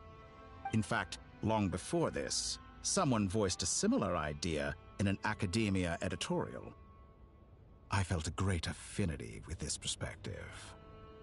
I have never been made to step up and play the role of the villain. Fanatics are trampled down for their transgressions, and those who transcend are rebuked for their audacity. And so, the majority of creatures are too timid to follow my lead. But all sacrifices made during my experiments have been worthwhile, as you can now see. I can offer you something new, something unique, precisely because I am a villain. Think about it. We are eternally bound through mutual interest. Can you truly say you would never turn to malice if it could give you the life you dream of? After all, what value do perfection and purity really have? They are fragile and feeble things, utterly tedious. I say, better to be governed by a flawed humanity than a gnosis. The true seeker of knowledge is the villain who undergoes countless tribulations in pursuit of their goal. I'm sure many people have told you that you're different. Because I'm a descender? Exactly. Very clever. But what has that got to do with you? I do not conceal my wicked deeds, my selfish desires, or my greed. A true researcher must act as I do if they are to understand and speak of the truth. And yet, a knowledge seeker like myself will inevitably grow tired of studying Tevat beyond a point. You have traveled to all corners of the world and met many people. Along the way, there have been moments when you were misunderstood or even became a wanted criminal. And all the while, you have spent your days doing some of the most mundane jobs in the world. You fight and toil, claim minuscule rewards from my friend Pantalone, then you fight some more, winning some battles and losing others as your search goes on. And this cycle continues, with no end in sight. Surely you must sometimes grow weary of being stuck in this same loop day after day. We're completely different. I embrace everything that life throws at me. I am engaged in every step of my journey. How does that make us different? I too embrace what life brings, researching everything that interests me. Think of all the novel things I've managed to create, like the artificial moon marrow. Don't you see? As unique a specimen as she was, even Columbina is not irreplaceable. Take that back! She's gone because of your actions! I didn't say that to anger you. Though admittedly, I don't see what there is to be angry about. Anything Columbina could do for you, I can do better. I know what your ultimate goal is. You wish to walk the path your sister walked, and seek answers from her at the end of that journey, don't you? Someone like you could never understand what it feels like to care about another person the way I care about her. Perhaps not. But that doesn't mean I can't help. I could find your sister right now, bring her before you, and make her give you the answers you seek. Don't be so presumptuous. You'll never begin to understand the situation between us. Oh, no. This is no presumption. I'm only offering what I know is possible with the power of the Trilune. But it seems like you would sooner continue with your journey through this world. Why? Do you truly desire this journey? Or is it simply a necessary process from which you cannot escape? Think of all the time and energy you have spent, everything you've had to endure just to make it this far. Is this really what you want? Or has your hand been forced by the promise of that final answer? Yes, you have made many friends. But do they ever spare a thought for the void in your heart and what it yearns for? What you want is not friends. It is family. But do they know this? I, on the other hand, am far more considerate. Join my experiment, and in return, I will bring your meaningless journey and all its struggles to an end. This is a malicious attempt to manipulate me. But at the same time, he's stating some very human truths. Of course he's right about my predicament. How can I deny it? I have faced ungrateful strangers, never-ending troubles, an endless quest for answers. I want to see her. After everything I've been through, words can't describe how much I miss her. How much I want to be reunited with her, wherever you are right now. Do you miss me too?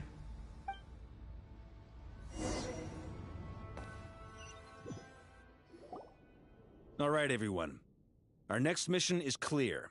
We need to contact all the major organizations, explain the situation to the public, and then begin the evacuation.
The residents of Nodcry are quite dispersed. The two most populated areas are the Southern Isles and Pyramida. Miss Lauma, I will leave Hisi Island and Nasha Town in your hands. I will liaise with the Fatui and Pyramida. Agreed. We will reach out to Natlan and Snezhnaya. Anyone found north of the Experimental Design Bureau should follow the Fatui to Snezhnaya. As for those dwelling south of that line, I will ask the Voynich Guild to help persuade them to leave. Then I, Mr. Varka, and the Frostmoon Scions will escort them to Natlan. The Voynich Guild has dealings with the Curatorium of Secrets. I will send them a letter vouching for your credibility. Yehoda, you should help Lauma. This is too big of a task for one person. My wish has come true. You're willingly lending me your most capable employee for the day. Well, good for you if all this only takes a day. Of course, if it takes any longer, I'll be charging a fee. Boss, wait! Don't I get a say in this? Oh, I'm sorry. Something to add, Yehoda? Well, no one's more important to me than you, boss. And remember how Lauma healed your eyes after that big battle? I think that's worth at least 2 or 3 days' work for the Frostmoon Scions. Are you completely incapable of acting in your own self-interest? Or do you simply devalue your own labor? Are you sure you don't want to come with us? Who will see to our other work if we're all busy evacuating residents? Sandrone insists that Columbina is still alive, and we have a traveler to rescue. There's much to be done. But boss, I'm just worried that... Well, Nefer, I'll link up with you once my tasks are complete. What makes you think I'd need you to do that? I'll need it. And considering the way you approach certain matters, I think you'll be better off with me present. That's quite enough. Just focus on your work first. I bet we're in for an uphill battle here. But we can help out too. Inefa and I are gonna help Nasha Town's residents carry their stuff. Loading schedule. Store essential local research data and technology samples, then escort the people to Natlan. Understood. I will execute this to the best of my abilities. Great stuff.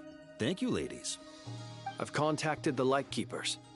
A colleague of mine will join us shortly. I will persuade them to conduct a thorough search of the region to ensure that no civilians get left behind. As for me, I guess I'll be making an early return to Sumeru. I think it's important that someone informs the Dendro Archon of what's going on in Nodcry. Roger that. Someone should inform Mondstadt, too. Mr. Duran, can I trust you to handle that? I think you fly faster than any of us can run. As an added incentive, get there fast enough and I'll see about getting your gliding exam waived. Really? Ha! Mission accepted, sir. I intend to stay behind and help Miss Sandrone with her research. She has some alchemy-related questions that she'd like me to explore. She recognizes your expertise, then. I wish you a fruitful collaboration. Thank you. In truth, I was surprised to hear her express an interest in subject matter outside of machines. I believe she has been investigating some Fontanian technology recently. She made a point of bringing the relevant materials with her when she left the Experimental Design Bureau. She's sorting through everything in her room as we speak.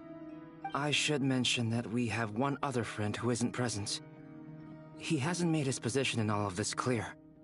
But if we know anything about him, he's likely investigating on his own. Paimon's been very quiet today.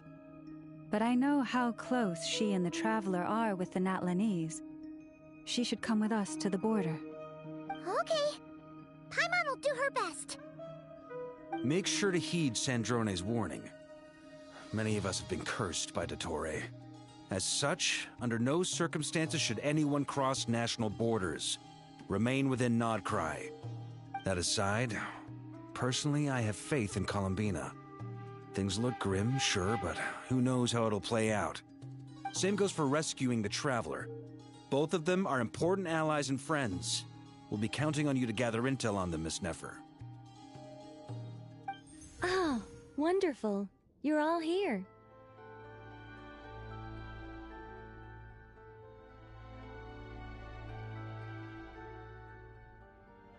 That voice again! Nicole?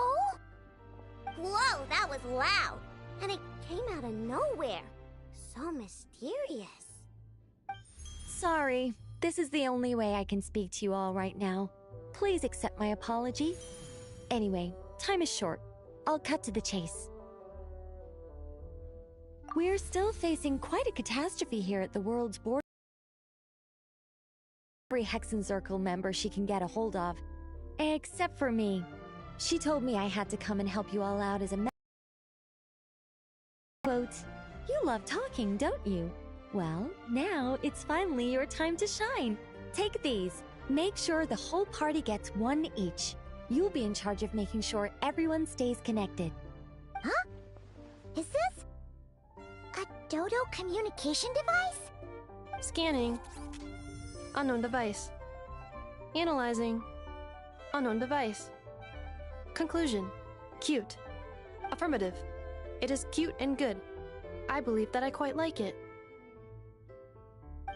This is no ordinary Dodo communication device. It's my very own special modified version, specifically... Ah, sorry. I almost went off on another tangent there. Anyway, help yourselves. It will allow us to communicate over long distances within Nodcry. No more worrying about shuttling messages back and forth. What astounding technology. Am I right in assuming that it relies on your personal abilities to function, Miss Nicole? Yes, exactly. Right on cue, Albedo. Ah, I'd love to brag to you all about how it all works. But no, next time. Anyway, I'll be right with you all, serving as a communication hub. That's all from me. Head off as soon as you're ready. I'll be staying here to keep watch, and I'll be sending you my blessings.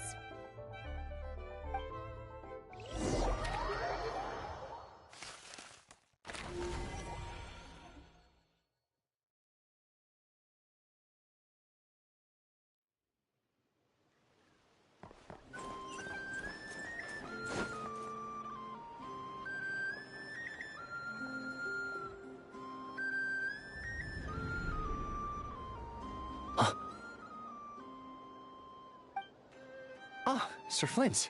Perfect timing. I just arrived myself. You are most considerate, Master Ilua. But in fact, I know you have been sitting here for quite some time. If you saw me, why didn't you say something? I was curious to see how long you could sit still for. Also, shouldn't you have managed to sense me approaching? That would be a first.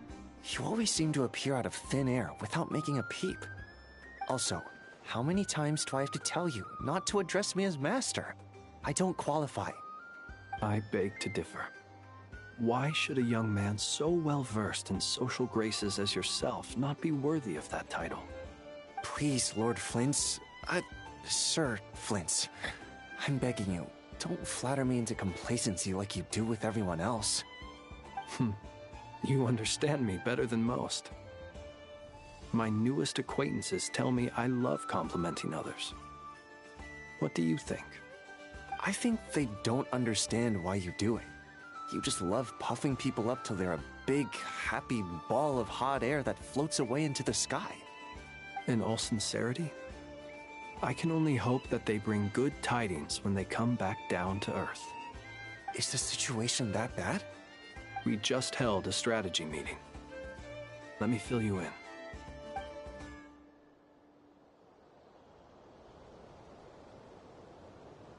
In short, we need everyone gone from Pyramida.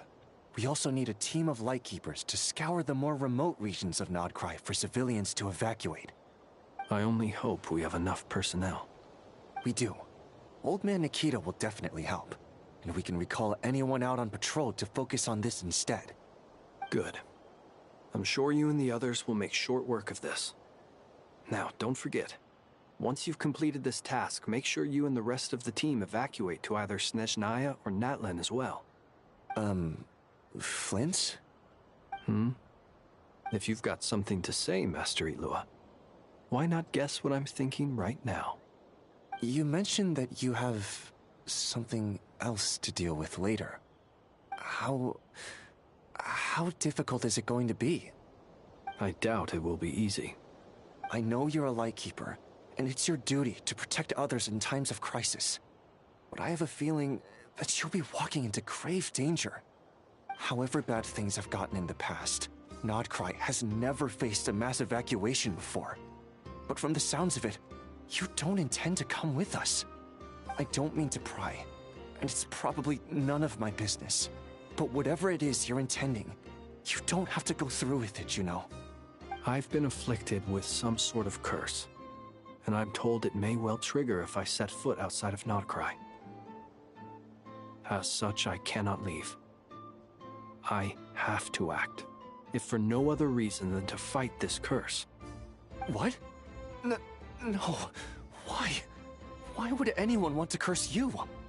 There are plenty of people out there willing to trample over others in pursuit of their own goals. Frankly, Sir Flint, I am furious. You're making light of what is an incredibly serious situation. Indeed I am. And? And what? I told you, I'm furious about this. Nothing I can do about it, I'm afraid. Things happen, and we just have to deal with them. If you find yourself feeling angry, perhaps start by drinking a big glass of water. Hey, you mean you're completely unmoved by my anger? I'm devastated. Then allow me to express my sincerest regret. Come by the lighthouse sometime. We'll catch ourselves a few fish, have a little barbecue, play some cards, and bask in the sun. Maybe I need to spell this out. Lean in a little, Flint. Oh my, this doesn't bode well. Word is that you were caught up in a real horror show recently. People were amazed that you returned safe and sound. They've been debating whether you're even human. I've returned safe and sound from plenty of crises. When you say people, do you mean other people? Or do you just mean you? Fine. I'll be frank. You're not human, are you? Heavens. Now that's a horrifying thought. You know what? Forget it. We'll revisit this once it's all over. A sound plan. Albeit a little ominous sounding. Just promise me you'll come back in one piece. All right? For you, Master Ilua. How could I refuse? Also, please pass my regards on to our colleagues. Tell them, thank you all for your assistance. Please put safety first as you proceed with the operation.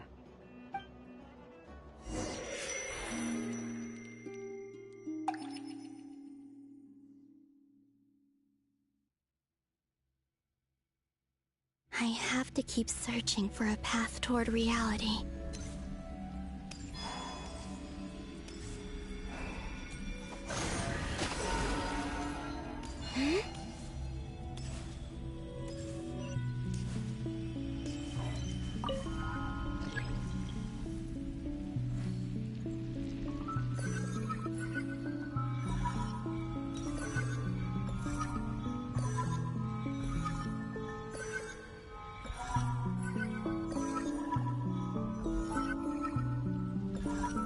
This should do it. The last 2 times I tried to influence reality in this space, it consumed a lot of Kuvaki. I'll try and be more careful this time. I need to leave key clues behind using less power. I hope everyone still remembers what I said on Moon Prayer Night.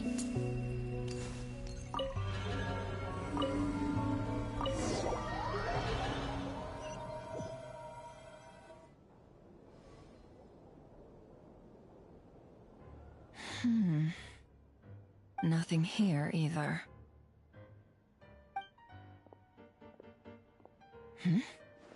Flints? Ah, Miss Nefer. What are you doing here? Unless...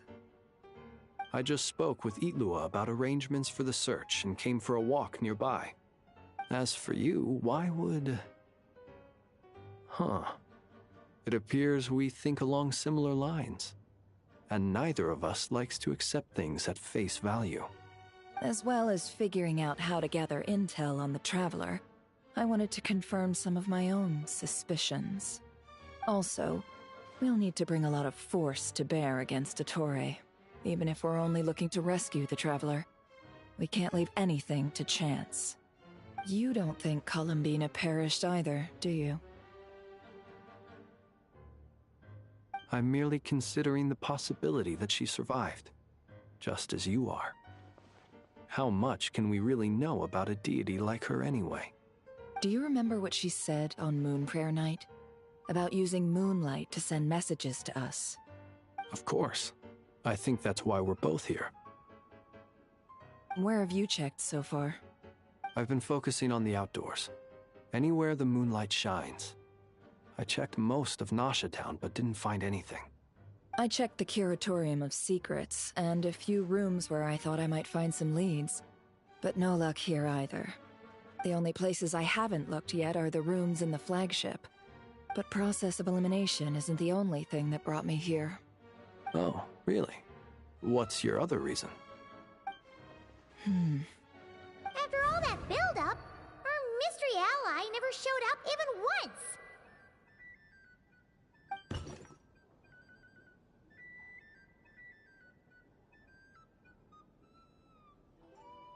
Huh?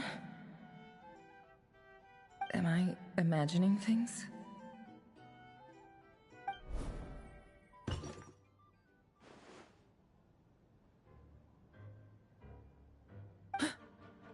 Come on, let's see what's going on. Oh no. I knocked over a vase as soon as I came in. It must have been caused by a Kuvaki fluctuation when I entered the space. Although, it seems like I'm not about to be pulled away this time. It looks like as long as I'm careful with my actions, it doesn't count as influencing reality. Anyway, is this the flagship? The Traveler mentioned that's where he was staying. I only went into the lobby last time, so I've never actually been here before. How does this space work? If nothing else, I can now be sure that it is not simply memory. He mentioned where his room was. I think it's... this one.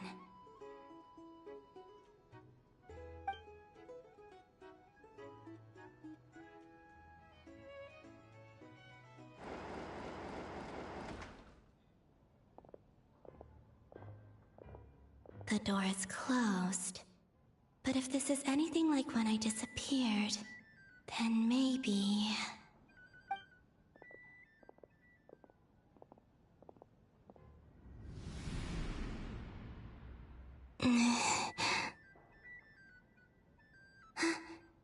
I'm in.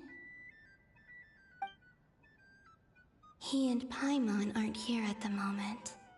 I hope he's okay. I wonder what happened to him after that battle with Dottore. Best not to dwell on that for now. I need to try and leave them some clues. Please, Traveler. I really hope you find this.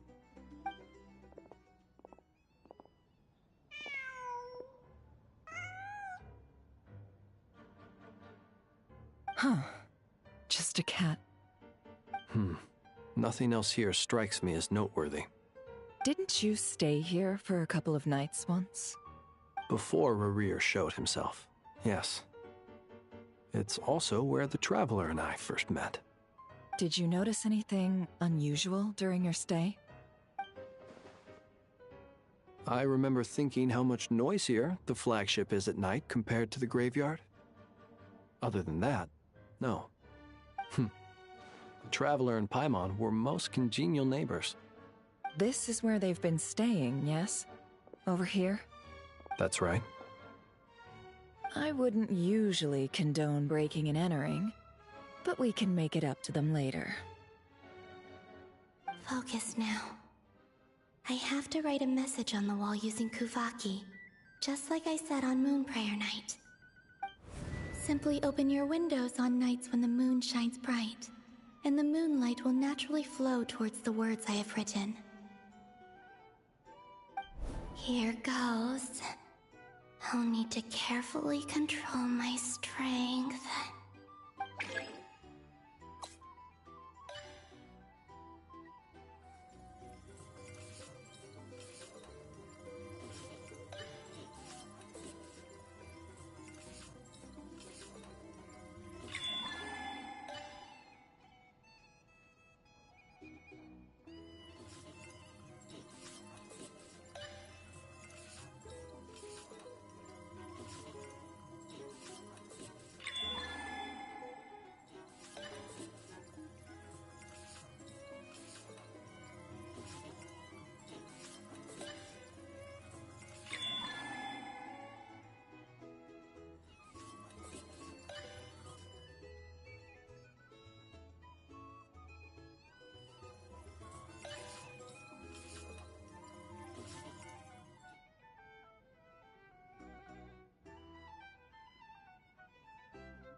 There's a noise outside the door. Is he back?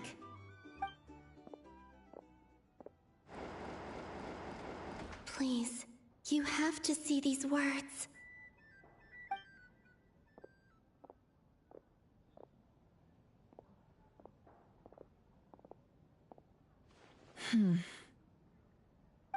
Well, do you sense anything?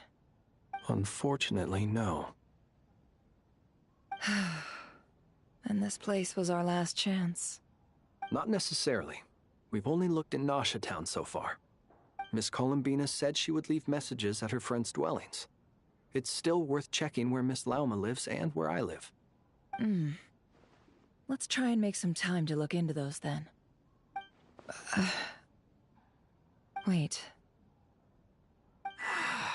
What are you waiting for?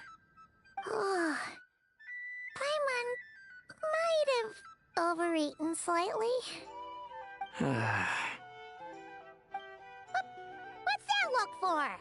This is a victory feast. It's normal to eat a little more than usual. The Traveler in Paimon. It's really you. But why are they talking about a victory feast? Huh.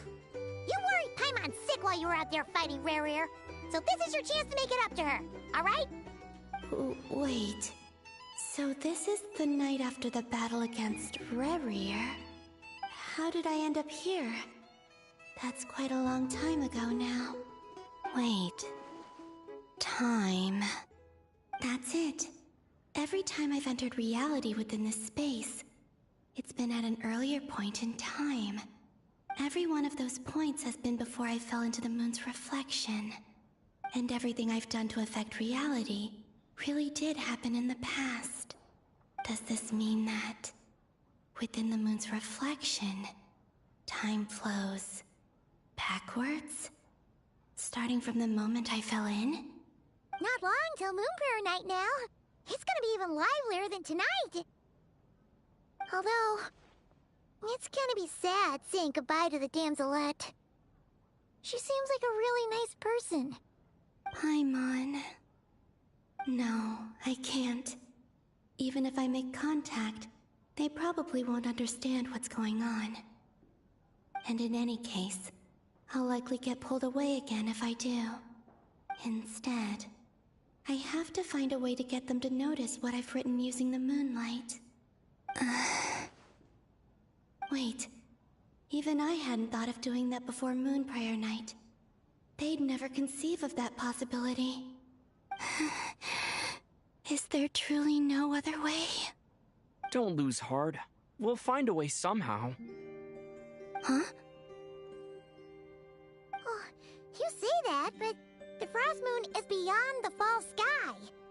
If we wanted to go visit her, how would we make it through to the other side? We might not have all the answers now, but I'm sure we'll find a way one day. Huh. Guess someone's gotta be the optimist.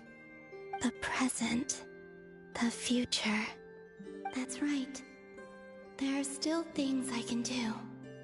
What's your plan? Flint's, when you were staying next door, did you ever open the window? No. The rooms here are dark and damp, and there's such a buildup of dust on the windows that the moonlight can't even get in. I didn't think it was worth the trouble. The moonlight? Ah, I think I see where you're going. One moment. I'll see if the owner is available. Don't bother. Time is of the essence.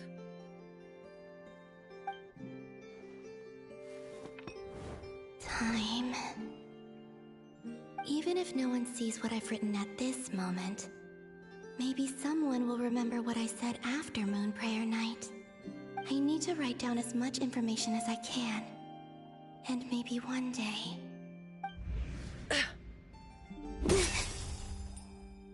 Huh? What's up with you? You can't even hold your cup steady. Are you getting tired? A little. Well, you should probably hit the hay then. You've had a really tough couple of days for you.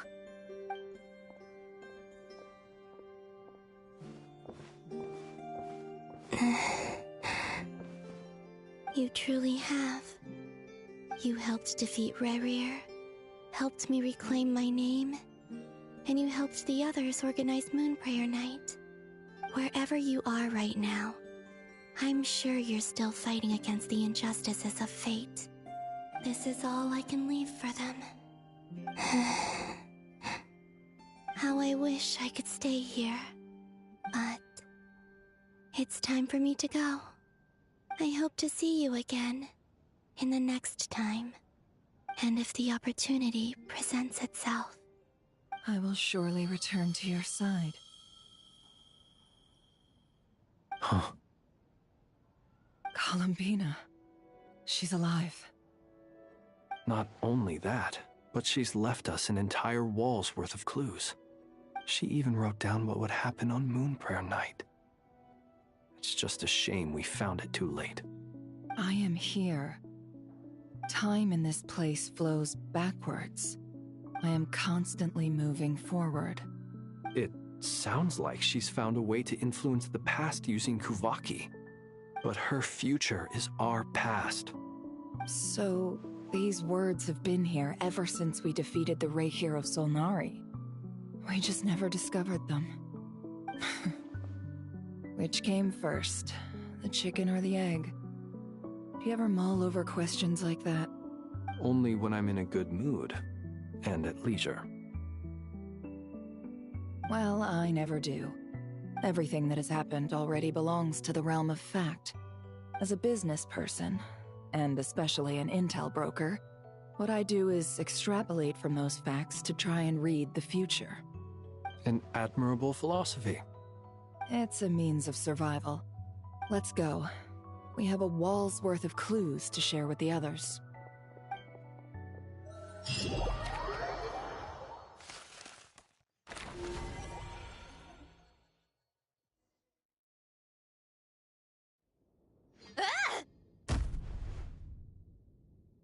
It appears that the doctor's energy signature has changed to something similar to Kuvaki, but not like the Kuvaki we're used to. Nodcry's Kuvaki devices will only have a limited effect on it. I can see why you've chosen to place your hopes in alchemy instead.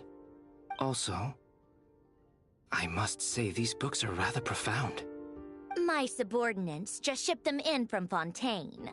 Some of them are from the Narcissenkreuz Ordo. Some are incident reports from Petrichor, and then there's a few test reports for these junk machines. Additionally, after some further scanning, I've discovered something extremely annoying. What's that? Teyvat's skies contain multiple moons. A long time ago, when I did my first scan, I detected 3. just as the legends say. But when I checked again just now, I detected 4 moons. So there's one extra? Yeah. Originally, I thought that if I could still find 3 moons, that would at least mean Columbina's still alive. But then it occurred to me that apart from the Frost Moon, Tevat's moons are just husks. And husks surely shouldn't show up in the scan, since they're not alive. It's weird, isn't it? If we can't even distinguish between a dead and a living moon, how are we supposed to know whether a moon goddess is still alive? Or does this mean that the moon marrows are equivalent to the moons themselves? It's certainly possible.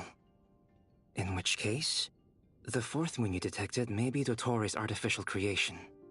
So he wasn't bluffing. He really built his own moon marrow. Ugh! I'm so mad right now! It's easy to get overwhelmed when you have too much on your plate. Maybe you need to relax. Perhaps try going for a walk. Or simply take a few deep breaths. Nothing can calm me down at a time like this. I need more time, and I need progress.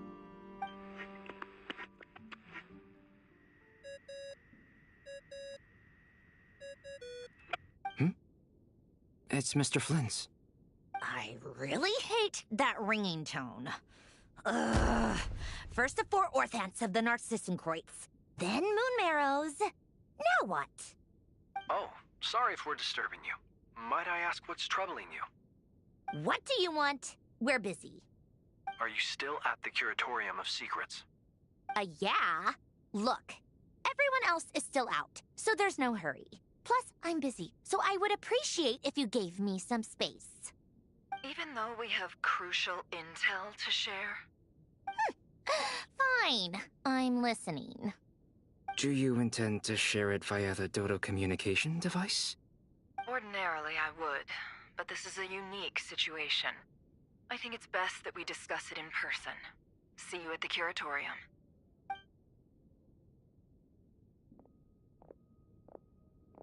All right, then. So, what's the situation? The rest of the team is still out working on their missions and evacuations, but we've decided to fill you in on the most crucial information first. Sandrone, you were right. Columbina is most likely still alive.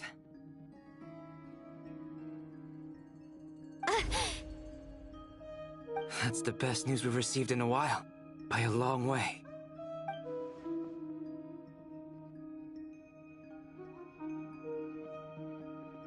Random locations. Appearing in reverse order? Are you serious? So not dying isn't enough for the moon goddess, huh? She has to show off too. Anyway, does this mean we can deduce her condition from the moon marrows? Miss Androne, there's nothing wrong with simply admitting that you're happy to hear the good news. I'm not. And she's the least of our problems. We're facing a huge crisis. If she can't control the flow of time in there, she's just gonna keep moving backwards. Different points in time won't intersect, and she'll never find a way out.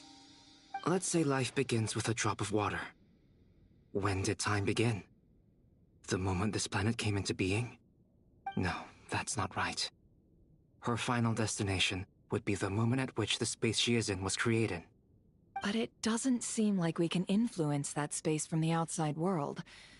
So how can we help her? Also, if she's alive, Rerir and Thalindis might be too. But as far as we know, neither of them have come back out. That space may not have an exit at all. I'm afraid I must concur with Miss Nefer in this. Can't exactly argue with that. Let's leave it there for now. I've taken notes on everything you said. Will it help with your research? I doubt it's gonna help with breaking Dottori's energy fields. But who knows when it might come in handy. Better to have it all written down than try to remember everything when I need it. All right, I need to get back to my research. Mr. Albedo has made a lot of suggestions that will require my undivided attention. Sure, I'll stay here. I have things to work on.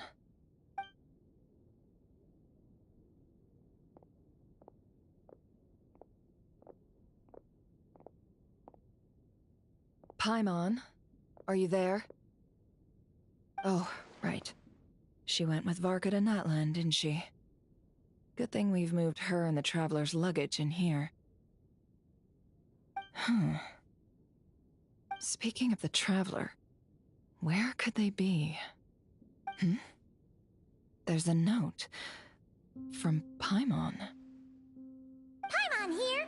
Not in at the moment, but if anyone needs to borrow her stuff or the Travelers, go ahead and help yourself.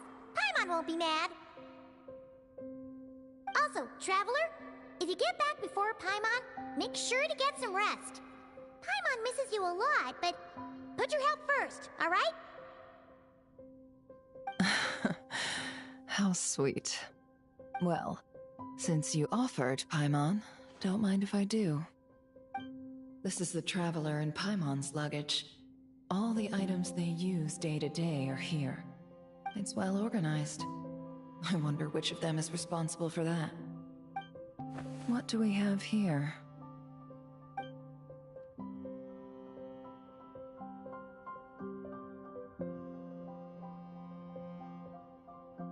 The camera captured a special moment that can only occur between people who are close to one another. You can really sense how the photographer feels about their subject. I wonder why this picture was placed outside. Is it because Paimon recently looked at it?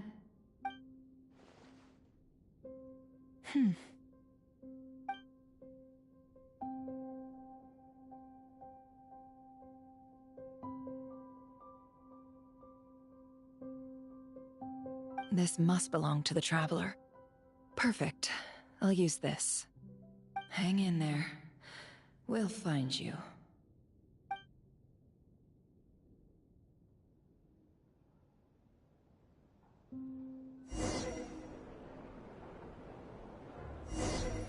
Polonia.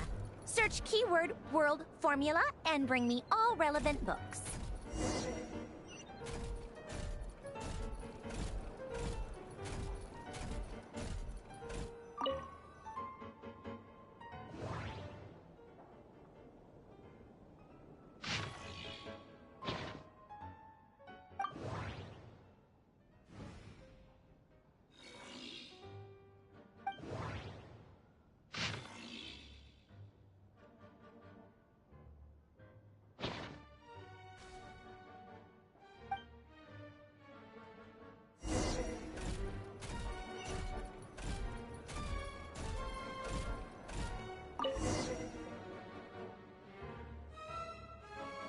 Let's see. This one is Ontonki's sermon dictation concerning the apocalypse. I believe that the correct term for this is Fortuna. This was an ancient Romorian technology, a wisdom unparalleled. This would be so similar to the diagram I have named, the world formula. This is human civilization should gradually shed possibilities as it continues to explore and evolve. The end of humankind may well be upon us right now. The sparks of civilization shall run out, unless we consider introducing variables from outside the system. Variables. Surely that can only mean one thing. Descenders? Dottore likely captured the Traveler because of his descender status. But the Three Moons' authority comes from the world itself. Why would Dottore need anything beyond that? Where does this variable factor in? The world formula calculates the fate of an entire world. Introducing a variable would therefore give us...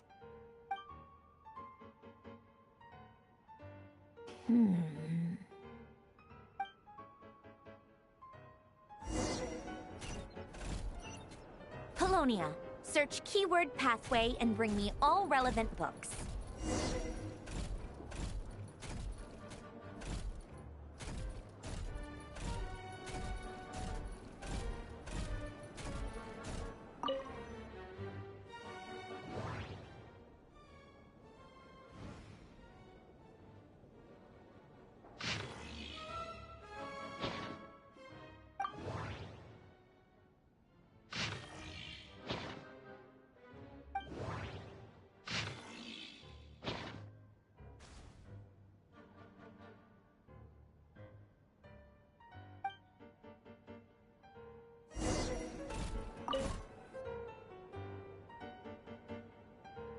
Otonki Sermon Dictation. Explications on the Chemical Marriage. These titles are pretty esoteric. Observe and compute the pathway displayed in the guidance diagram. Deconstructing and reversing its effects could generate potential ideas. So, it's one of Renee's draft lectures. Deconstructing the pathway. I suppose that could lead to a breakthrough.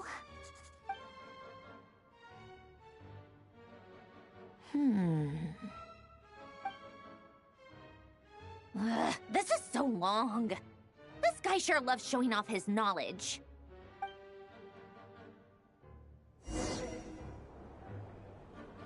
Polonia. Search keyword tree model and bring me all relevant books.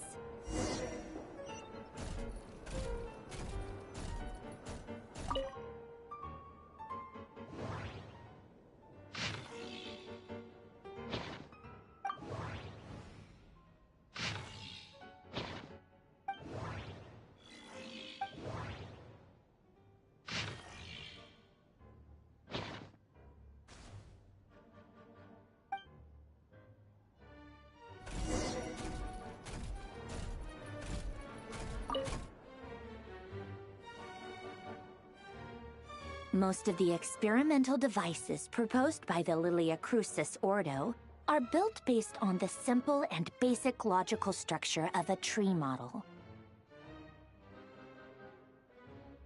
Lilia Crucis. Guess they were trying to cover up the name of the Narcissenkreuz Ordo? When Duke St. Germanus departed, he said, "It seems that there's no going back." Alas, he is only a genius when it comes to machines. In all other things, he is but ordinary. Excuse me? I'm sorry. That's just ridiculous. What kind of book is this? Great Detective Herlock, the Alchemist and the Clockwork Saint? Isn't this a novel? Come on. Still, the author swears that they knew Renee well. Whatever. I guess it's not beyond the realms of possibility that Renee would say nonsense like that on occasion. Memory, wishes, souls, and persona. Frankly, this sounds more like occultism, but if Albedo vouches for it, I suppose there must be some alchemical basis to these techniques. The way Alain Guillotin saw it, the world was comprised of machines. The universe needed machines, and thus his technologies were created. That's why I was born. René, his full name was René de Petrichor, if I recall correctly. Sounds like he and the town must be intricately connected. That place was also the source of most of our information regarding Remurian civilization. Seems like some of his projects were based on their technology. The cutting of souls and storing them in vessels. These seemingly unrelated techniques underpinned René's research. Assuming that the four orthants correspond to alchemical categories. The chemical marriage model? Alain would have scoffed at that. He never would have let those theories or parameters anywhere near his mathematical formulas.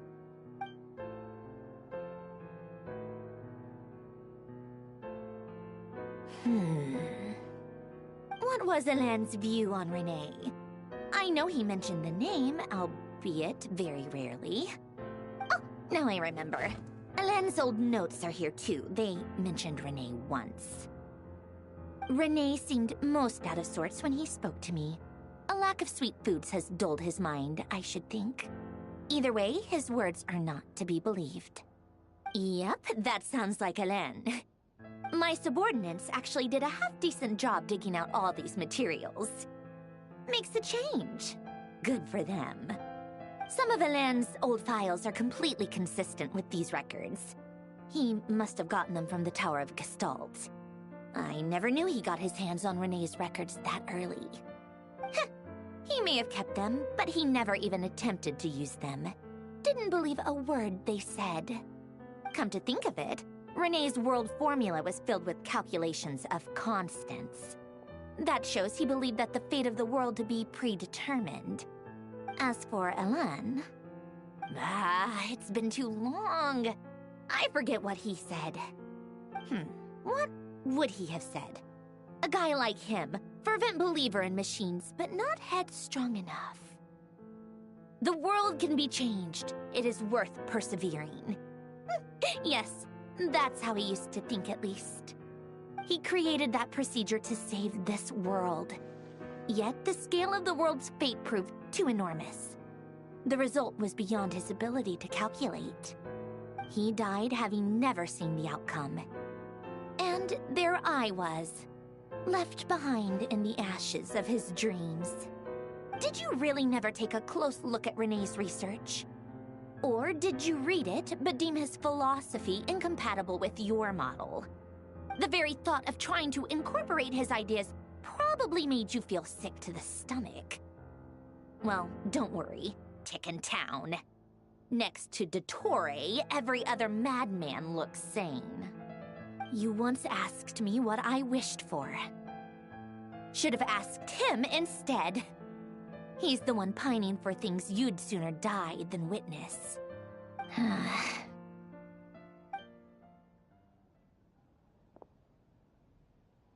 Even the tiniest variable can make big waves in the present. Now then, allow me to put these incompatible fragments together in your stead. First, establish and verify the existence of the Great Circle.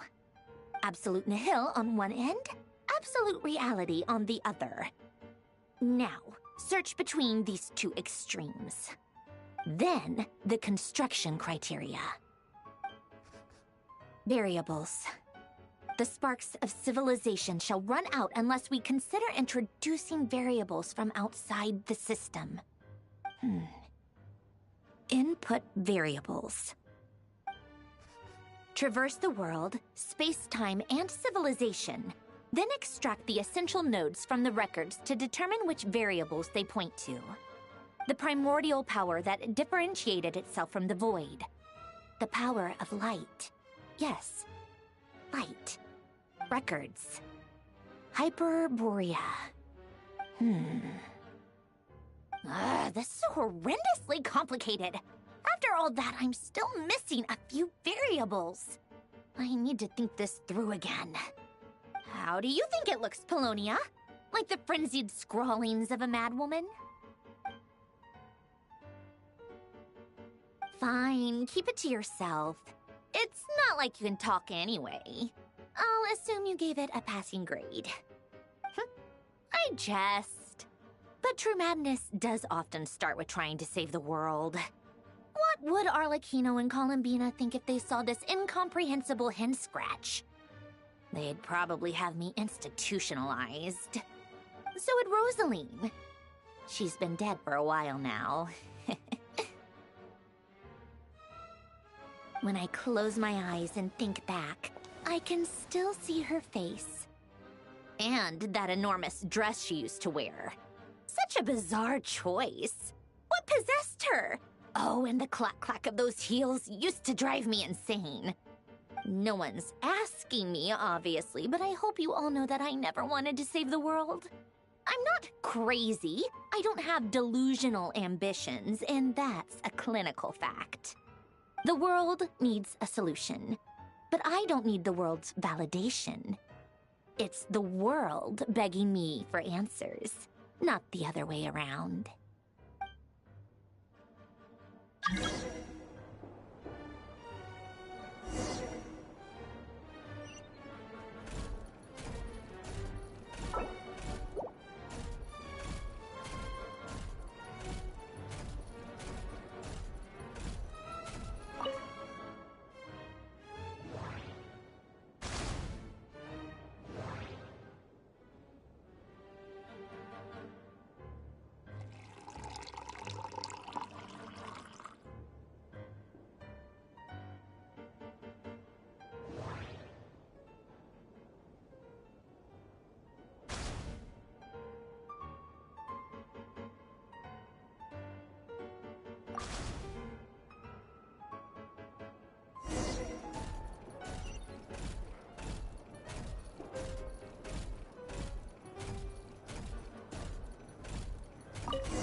Oh, cookies to go with the tea.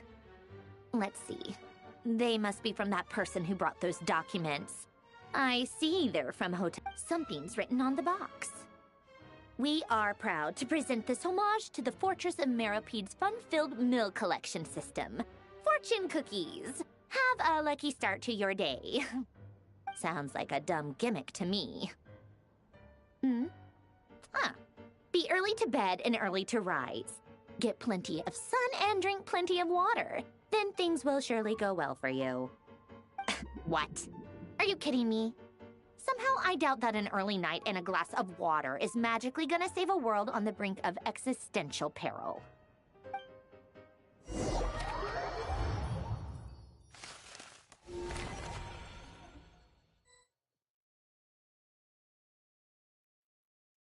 Lady Arlecchino, word has reached us that Lady Marionette's troops are all in position. They are ready to act as soon as the order is given. Excellent. The only thing is, they are fewer in number than we expected.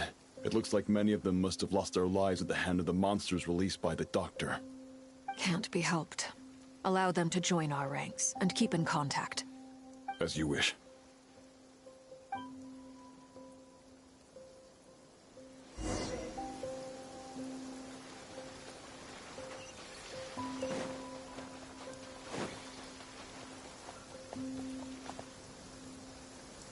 It's been a while, Arlecchino. You look well.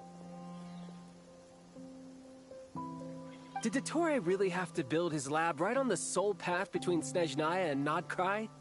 Had to go on a huge detour to stay out of its line of sight. Sounds like an arduous journey. I assume you've brought word from Her Majesty? Of course, all part of the job. Firstly, the Tsaritsa has authorized Fatui Internal Affairs to review Dottore's case. They will reach a formal verdict on whether he has turned traitor and whether he poses a threat to Snezhnaya. While they're working on that, I've been ordered to come and receive the refugees from Nodcry. They are nearby. My team will escort you to them shortly. Great. Aside from that, Her Majesty has a message for you and Sandrone personally. Huh? Where is Sandrone? She stayed behind to work since I was making the trip anyway. It seemed sensible to have one person on standby at base while the other came out to meet you. All right, guess that's just how she rolls. In that case, tell her that the Tsaritsa's decree this time is pretty awesome sounding. I think she'll like this one. Still, I wonder what... Wait, what's that? Did one of our troops turn into a monster? Take him out.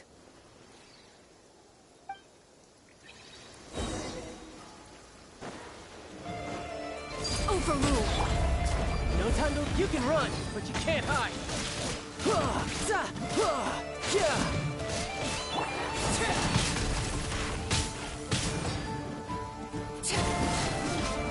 You've gotten stronger, Arlecchino. Nice. Stop that right now. I appreciate the praise, but I am not fighting you today. I knew it.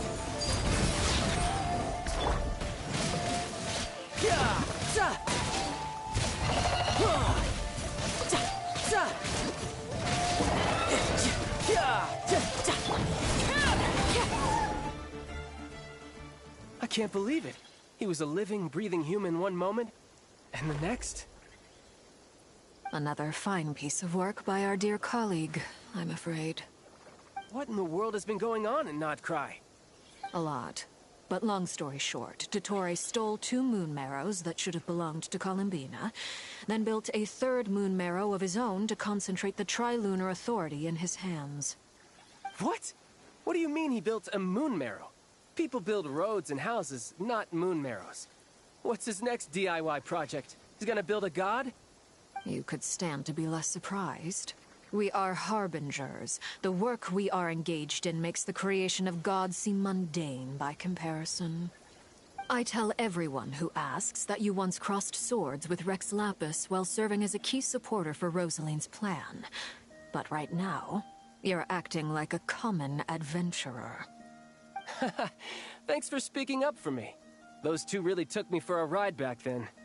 Then again, Surely no common adventurer would manage to get tangled up with them the way I did. That's gotta count in my favor, right? It almost sounds like you wish to repeat the experience. I might have to lower my opinion of you. No. I'll stop talking. Please, go on. Dottore is currently still experimenting with his newfound power in ways that continue to corrode the outside world. As for the human mutation, I believe this is simply a consequence of his experiments, and not a strategic move. That radiant beast was once a subordinate of Sandrone's. I suspect he was only allowed to live so that he could become an experimental subject. Also, those of us who fought Dottore have been afflicted with a curse. As such, I cannot leave Nodcry. This is so much worse than I thought. No wonder Her Majesty's decree is so extreme. While these exceptional circumstances persist, the Harbingers are hereby authorized to use unilateral executive powers. Should Dottore pose a threat, Arlecchino and Sandrone are permitted to eliminate him. My thanks to Her Majesty. I will pass these good tidings on to Sandrone. Her Majesty has also declared that she will refrain from launching an attack on the now evacuated Nodcry due to the presence of unretrieved research material. A wise decision. By the way, how's my old partner doing? I'm assuming they're with you? Partner? You mean the Traveler? I'm afraid I have bad news. He was captured after our failed assault in Dottore's lab. His whereabouts are currently unknown. What? Why? Since when does Dottore have a bone to pick with him? That is indeed the question. I'm not sure he does. He must have some other goal in mind. This won't do. I have to rescue him. You can't. We have no idea where the Traveler is. What am I supposed to do then? Stand here twiddling my thumbs? Sandrone is working on it. The best thing you can do right now is complete your mission. Fine. I guess I'll leave this to you then. One last thing. Tell the Rooster to get the message out to the gods and citizens of every nation in Teyvat. Beware. An uncontrollable pollution is spreading forth from Nodcry. The source of that pollution is a madman drunk on the success of his experiments. The Fatui and our allies will endeavor to contain the threat. However, if Nodcry falls, things are likely to escalate. Considering Dottore is one of our own, all Fatui stationed in Nodcry consider it our duty to stay and fight him to the bitter end. Whatever the cost. Hey, don't be too pessimistic. If it comes to it, I'm sure Her Majesty won't stand by and do nothing. I hope you're right.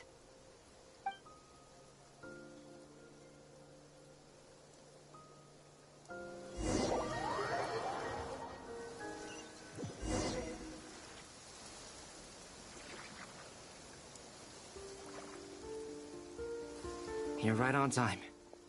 Thanks. Hey, do you think I'll get that gliding exam exemption? I made sure I was on my best behavior in Mondstadt. I landed well outside the city and walked in through the gates.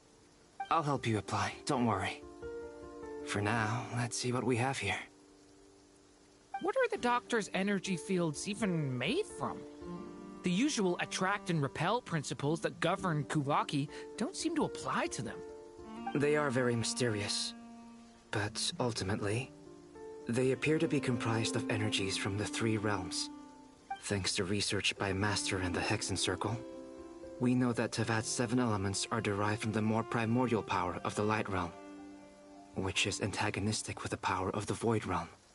Since you have the power of the Dragon Durin within you, I'm sure you can already tell that this energy field contains no abyssal energy. That's true. It's not abyssal energy, it's something pure, wild, and untamed. I've been thinking about something. Do you still remember the device that Dory supplied from the Academia when you and Miss Columbina fought Raria? That was one of the most marvelous feats of ingenuity I've ever seen. The design, the craftsmanship, the material selection. I couldn't fault any of it. Not to mention the operating principles. Surely the most ingenious feature of all. Dory didn't go into detail on how it functions, but I have a working theory.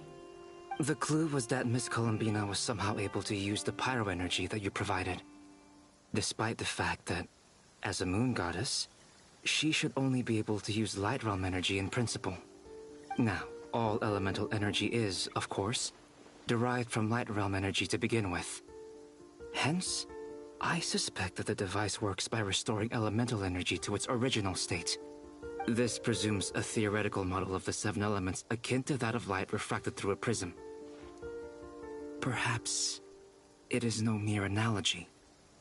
Maybe there is indeed a prism in this model. I almost wonder if the idea for the device was conceived based on direct observations of said prism. It would explain how such an ironclad design concept was achieved. It is at once a masterwork of engineering and a groundbreaking application of the Academia's latest elemental theories. I suspect only Lesser Lord Kusanali herself could have devised such an ambitious technology. But back to the energy field before us. If this is pure light realm energy, its relation to elemental energy is one of integration versus division. Or you could say that the former contains the latter. Could this mean that elemental energy can dilute the power of the light realm? Should we give it a try? We should.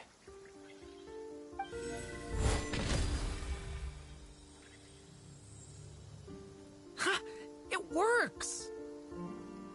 Clear signs of disruption were detected at the periphery of the energy field. This indicates that elemental energy can disturb or even negate the field. Now you try. All right, here goes.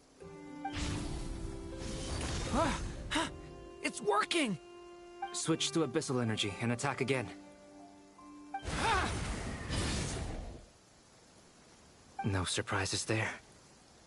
Abyssal power drains the energy field to a significantly greater extent. I now feel confident in asserting that the energy field is indeed pure light realm energy, and that elemental energy can dilute it. But the energy field is huge. How much elemental energy will it take to neutralize it? We don't have to neutralize it completely. We can try other approaches. That's all for theory. Would you like to continue watching? So you knew I was here? Huh? When did you get here? A while ago. But Albedo sounded like he was working on his thesis defense back there. Back in Sumeru. You can end a person's whole career by interrupting them mid-speech. Very thoughtful of you. I'm truly touched. Could I ask you to lend me a hand? With what? A little test. Try using anima to unleash a concentrated assault with circular blades, with the goal of breaking through at a singular point. Nice! This time it tore through the field. Tremendous. This is a major breakthrough. Should we go through? We probably shouldn't risk having mutually antagonistic energies in such close proximity. Durin, you stay here and watch the entrance. Hat Guy and I will go in to investigate. Sounds sensible to me. Keep your eyes peeled, Durin. Don't worry, I got this. You two be careful in there. Just give me the signal if you need help and I'll dive right in. What do you mean, signal? It's based on a new alchemical concoction I developed last month. When two bottles of it are smashed on the ground together, they emit a blinding burst of light. If it comes to that, remember to shield your eyes with your hat. Glad I asked. Thanks for the heads up.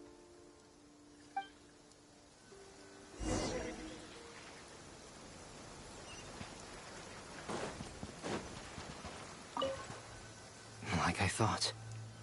Beyond a certain distance, we can't see the opening where we came in. Maybe that's to prevent people from escaping. Sounds like Dottore style to me. Not much has changed. Things are basically the same here as they were before the energy field appeared.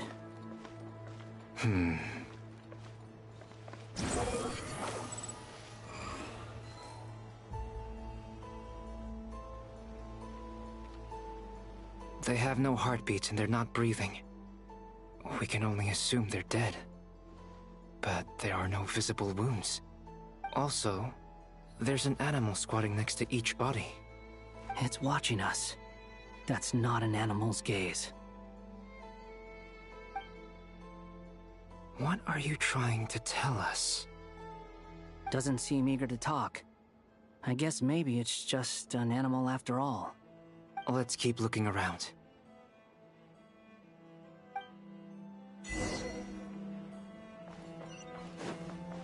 Behold!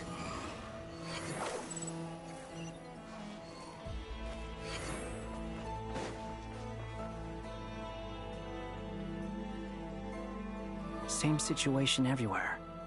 Not a living soul in sight. Just countless bodies with animals standing watch over them. Well, I think we can safely rule out the possibility that they're all pets. Is skirting around the topic your way of showing consideration for other people's feelings? Just being cautious. I don't doubt that you can handle the truth.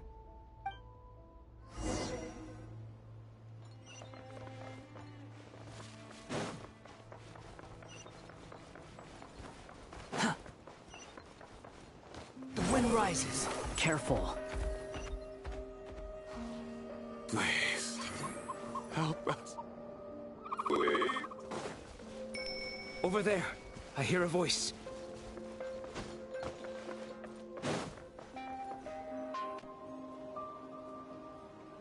Please, help us. Please. What happened here? I don't know. Suddenly, everyone collapsed. Then my line of sight got lower. I still have some of my senses left. I gotta get out of here.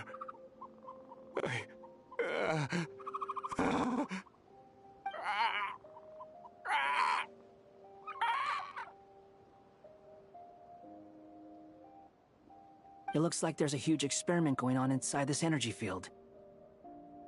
Maybe each energy field is its own giant experiment. Vile. He's swapping human minds with those of animals. Even without the other circumstances, this would be an extremely radical experiment. Those people may have lost their sense of selves, but they are not fully animals either. If they were, they would have left. But instead, their instincts are driving them to remain by their dead bodies. We should go. No sense in sticking around here longer than we need to. Agreed.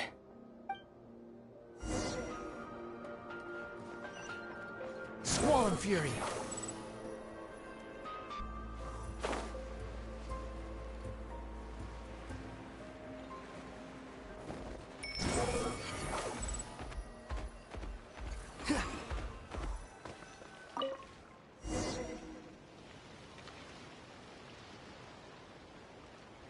You're back!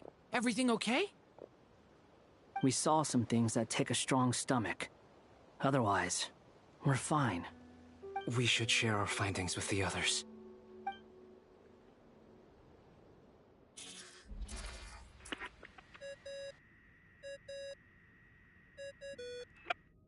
Yes?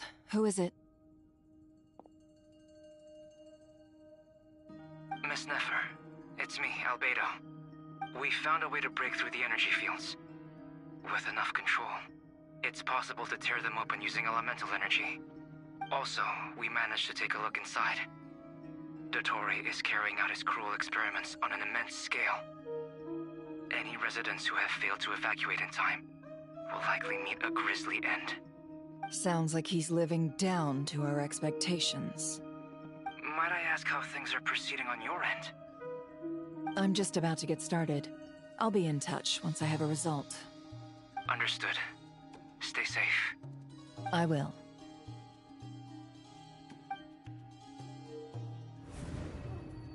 Well, Nefer, I'll link up with you once my tasks are complete. What makes you think I'd need you to do that? I'll need it. And considering the way you approach certain matters, I think you'll be better off with me present.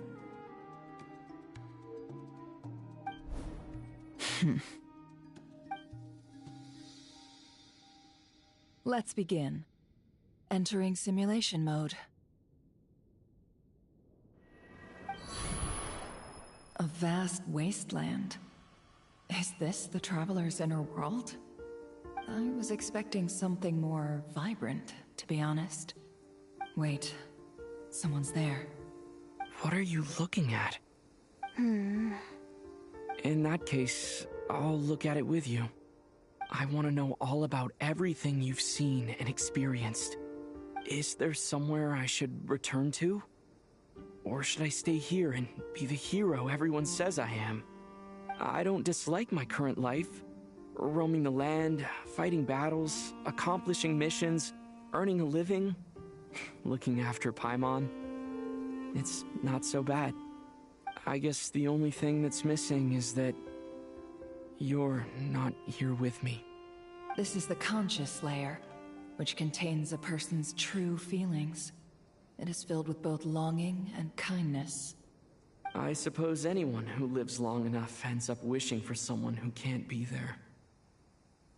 Maybe it's the only way we can feel truly alive. Time to delve a little deeper.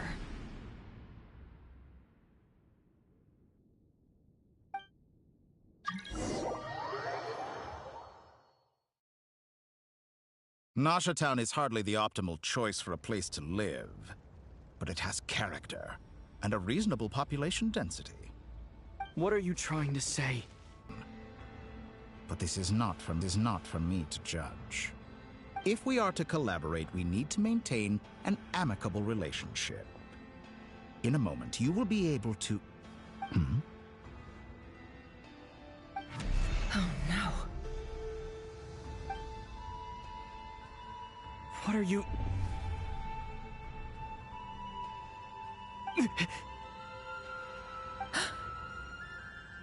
What are you gonna do? Don't move.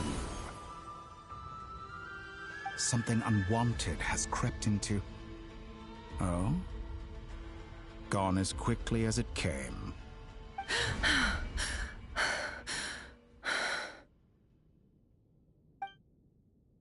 Did you save me? If I hadn't cut the connection, Dottore might have caught you from the other side and destroyed you. This was a good idea, but once is plenty. You were exceptionally brave. Excellent work. Thanks, but now's not the time for that.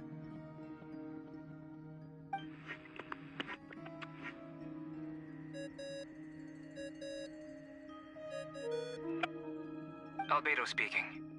I think I know where he is. What is this endless darkness? I can't see anything, even though my eyes are wide open. But why? What happened? Ah, sorry about that. I take it you didn't notice. Just now, a friend of yours took a little peek into your mind. Could it be Nefer? How did she do it? Did she use something as a medium to connect to me? Do you think she's aware of your current circumstances?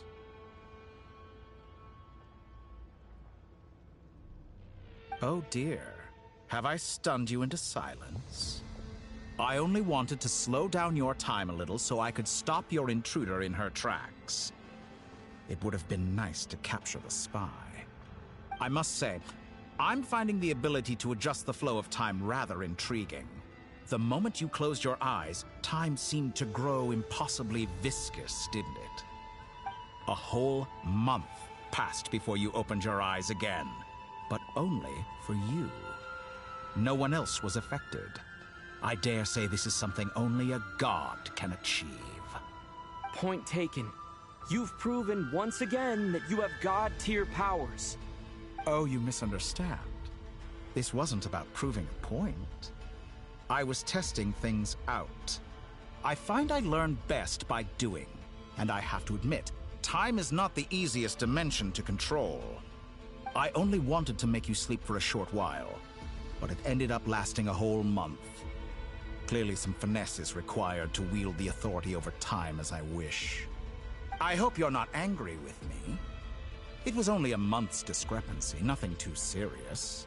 Had I been off by a year, a decade, or even a century, that would have been quite a different story. You could have frozen me for millions of years. So much for collaboration. You aren't showing much sincerity. Millions of years? To what end? I wonder if you don't understand humans all that well. They are very pragmatic creatures who understand only that which they can perceive with their senses. If I had you sit here for a week, I imagine people might sympathize. But if I left you here for 100, 1,000, or 10,000 years, the sheer size of that number would cause it to lose all meaning to them. They would not have the capacity to comprehend your suffering, and thus they could not empathize. Unfortunately, while gods do exist in Teyvat, it is ordinary humans that account for most of the population. Their lifespans are so limited, their bodies so fragile. Did you ever really hope that they could begin to understand someone like you? Your long life and unique origins make you fundamentally different from them. How long will it be before they start to treat you like the alien you are? Before you are ostracized, outcast? Alien? Even I feel bad for you sometimes. This world has made you into a slave. So many times you have served its will, and not once have the powers that be ever thought to grant you the one simple thing you wish for. You have been treated most unfairly. I can change that. I will grant you special privileges, and give you back the status you rightly deserve as a descender.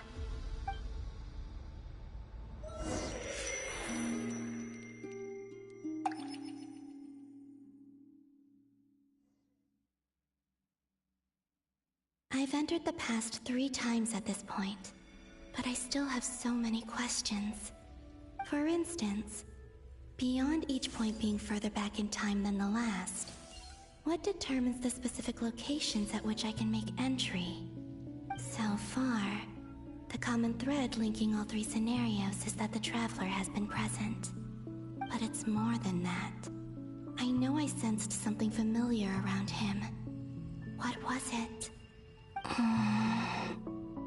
I'll keep this question in mind as I carry on.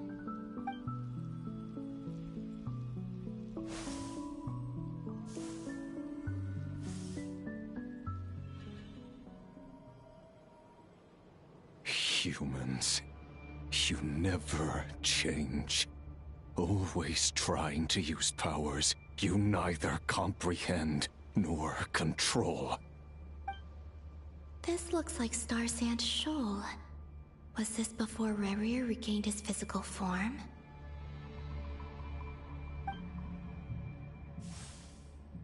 You've messed with the cannon again, huh? Sorry, but this round's not gonna go your way. The cannon. That's right. I was at Silvermoon Hall and I sensed an abnormal Kuvaki fluctuation coming from Nasha Town. And right after that, came an ominous power emanating from Star Sand Shoal. My body was once torn into countless pieces and hurled into the swirling chaos of time itself. But even so, my life and will were not extinguished. I wonder if I could try to prevent his resurrection. But how would I do it? What can I do, here and now? Traveler! Behind you! Look at that light!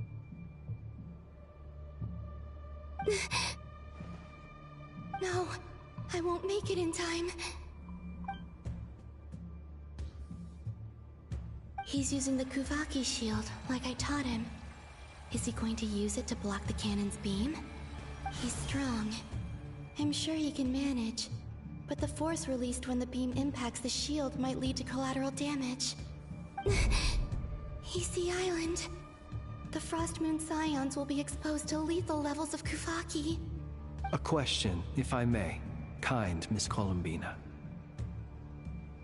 When the cannon's Kuvaki beam was deflected earlier, I saw several bolts of energy streak toward Hisi Island, only to be blocked. Did you also have a hand in that? Maybe that really was me after all. Well, future me.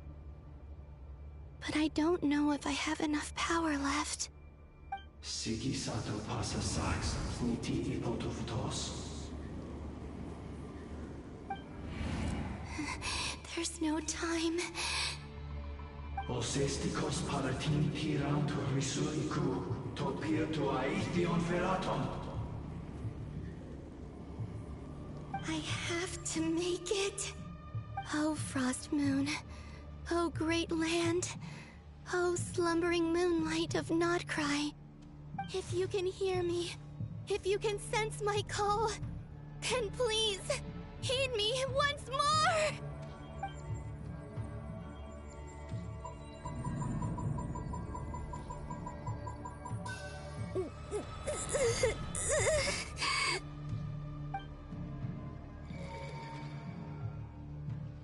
Did it work?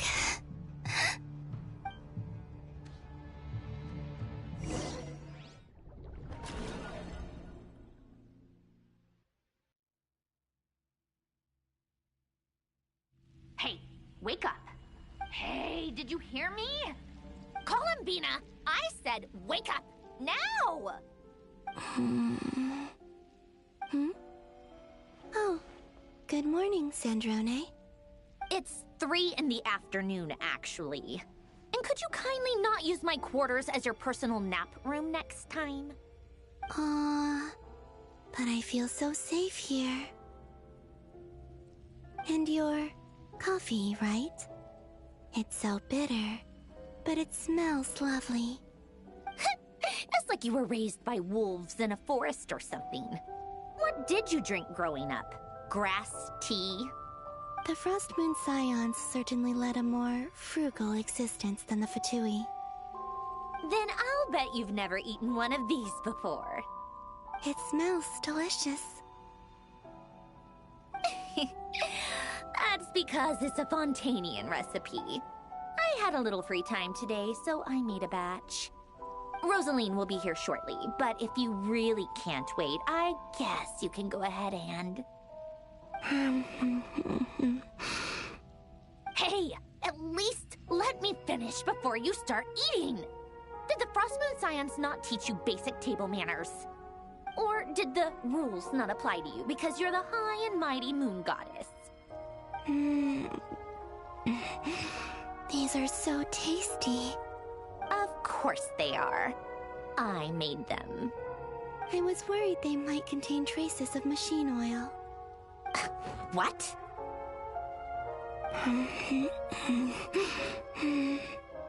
You know, there's something I've always wanted to ask you. Why did you leave your old home and join the Fatui? I mean, I'm sure their food was awful. But there's gotta be more to it than that. Well, life there didn't go quite how I imagined. What were you expecting? You're a god. Your followers are gonna make some demands of you, right? Surely you can just answer a few prayers here and there in return for the free food and drink. How bad can it be? Well, would you help other people just for free food and drink? The doctor told me that you were created by a great mechanic, Lord something Fisher. The Lord Artificer. Ugh, some people can't keep their mouths shut. Oh, Lord Artificer. And didn't he have something to do with the, narcissist? Narcissenkreuz Ordo. Yes, that was it. Narcissenkreuz Ordo. So, would you try to fulfill their wishes? You must be joking. I wouldn't go even if they paid me. I don't even know them. Exactly. Well, I felt the same way. I did not know the people who made demands of me. What do you know? We're on the same page for once. In his later years, Alan did ask me if there was anything I wanted to do. If I had any wishes of my own. Well, I don't. And I'm not in any mood to fulfill someone else's either. Who's Alain? He was the... You know what? Never mind. You're not gonna remember.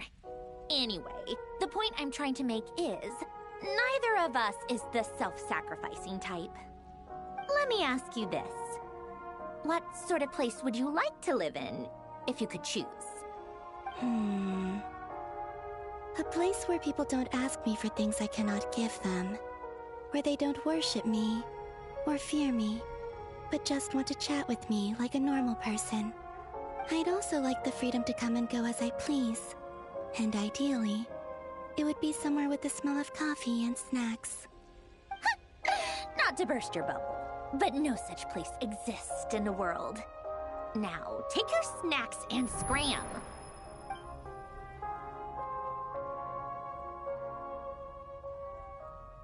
Did I pass out? Of course. I'm back here again. I dreamed of events from my past. Sandrone. Traveler. I miss you all so much. Back there. I guess I managed to harness all the Kuvaki energy on Hisi Island. But how did I do it? Time is flowing backwards here, and I can use that familiar power to enter the world of the past.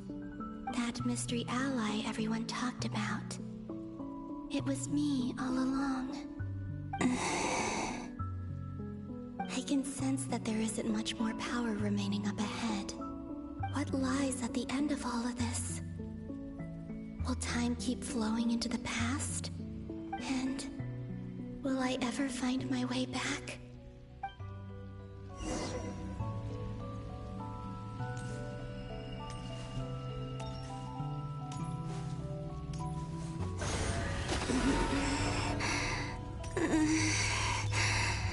It's getting harder and harder to use my power.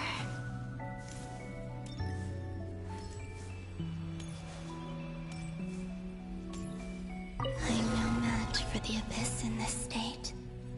I need to avoid the contaminated fragments.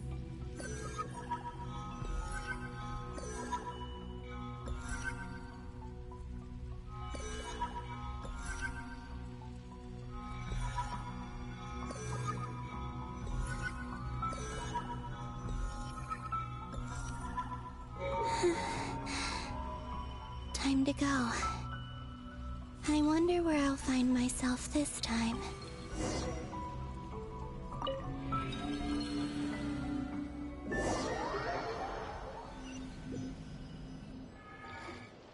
The Final Night Cemetery. This is where Flint's is based. Or not! How are we supposed to read through this many files? Difficult, yes, but it is also our most efficient option. Seems like they're searching for information. Oh, I remember. Flint and Varga talked about some files on the Wild Hunt. Was this my doing too? To expose the true intentions of this Rerir, we need to dive into Notcry's history. Are my actions changing the past?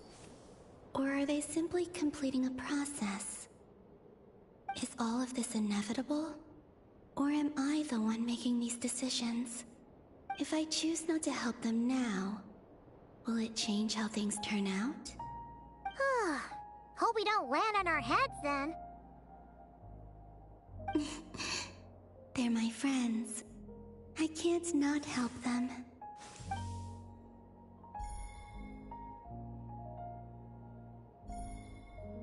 Ghost! And the other one was... here. Hey! Another file's moving!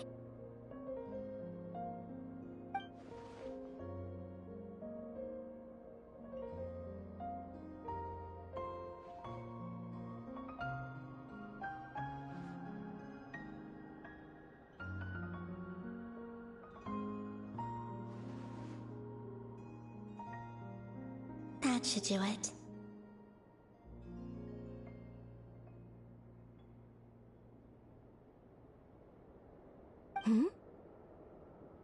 Luanatar?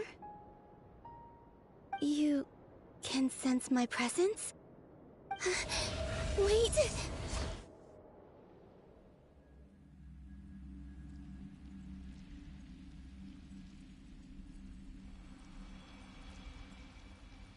Luanatar. So she's that familiar presence I've been sensing all along. She's always been by the Traveler's side. That explains why the Traveler has been there each time I've entered the past. But why Luanatar? Is it because she has a connection to me as the Moon Goddess's familiar? If so, why not any other Kuhenki? That's...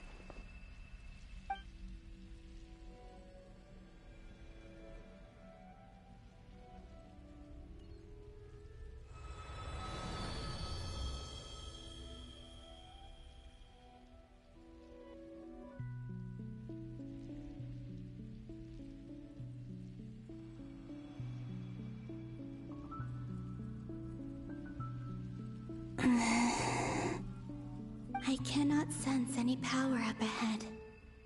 Just a void, stretching out into infinity. This is likely my final chance to enter the past. It's now or never. I have to find a way back.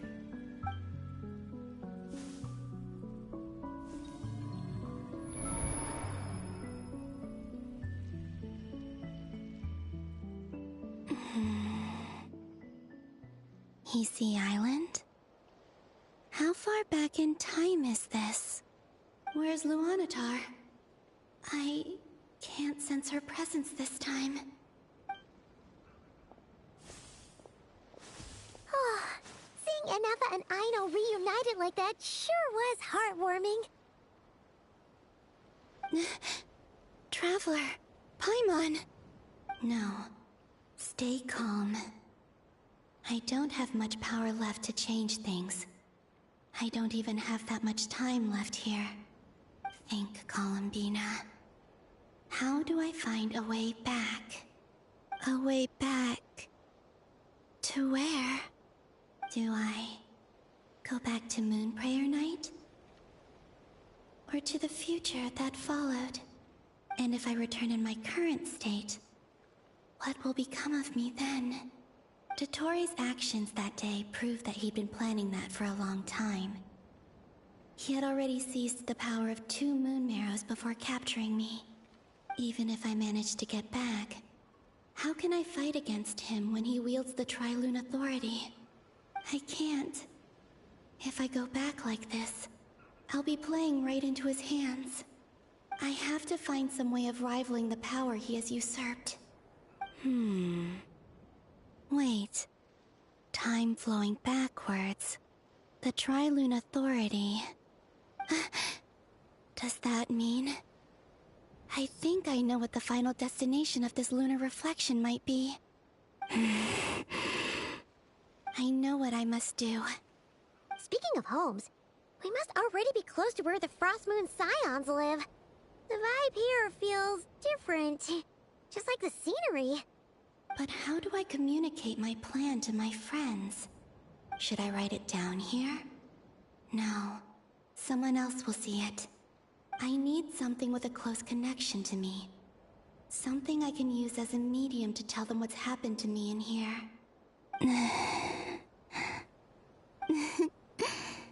Now it makes sense.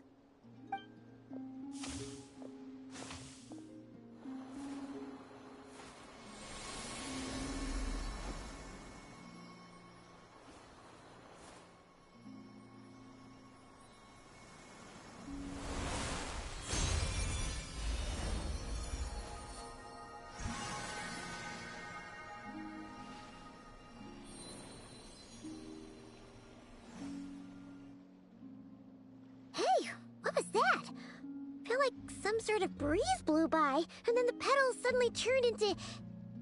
Huh? It was I who brought Luanatar into being. I gave up a piece of my own soul to create her. That's why I could sense a familiar power from the moment I entered this space. It also explains why she's been present in every past location that I've entered. Because we have a deep connection. Hey there! What's your name? And the reason why there are no more gates to the past after this point is that Luanatar hadn't been born then. No wonder I sensed the trace of a blessing when we first met. But I still didn't recognize the soul hidden within you. Back then, I was just a little lost dove. I had yet to become Columbina Hyposelenia. Go on now. We've got stuff to do. Best you find someone else to hang out with. Hey, you scared it off. I'll be counting on you. Remember to stay by the traveler's side, guide him, and help him in my stead. Oh, and bring him to the garden where the moon prayer blossoms grow. There's a little lost dove there who will need his help.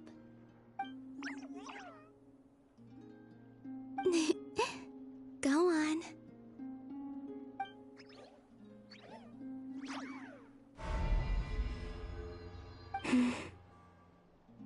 You too. Go and live your story. As for mine must go in a different direction.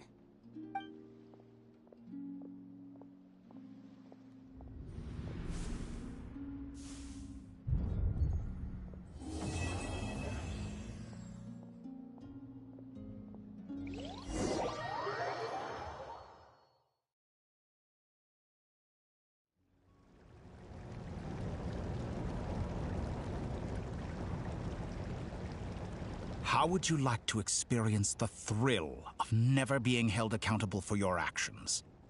You could crush people like ants without consequence, or tear off their heads or limbs as you please. Believe me, such a life is but one small step away. What point is he trying to make? Freedom? But the freedom to kill? To do evil and get away with it? Why would you offer me that? The creation of a world is the ultimate scientific experiment. I have taken my research to the highest level, where I shall be not just a god, but also a servant to many sacred spirits. I shall heed the truth and perform holy deeds. A god's laboratory is the perfect playground, but it needs the right occupant to explore its full potential. Mortals are found everywhere one looks. Not so with Descenders. I'd prefer my first guest to be a distinguished individual such as yourself. And I know you could make the most of the opportunities it offers. So the condition for entering the new world is to take innocent lives. The same dilemma that Rerir once faced. Could I really bring myself to kill others for my own benefit? Rerir did. And look where it got him. Have you made up your mind?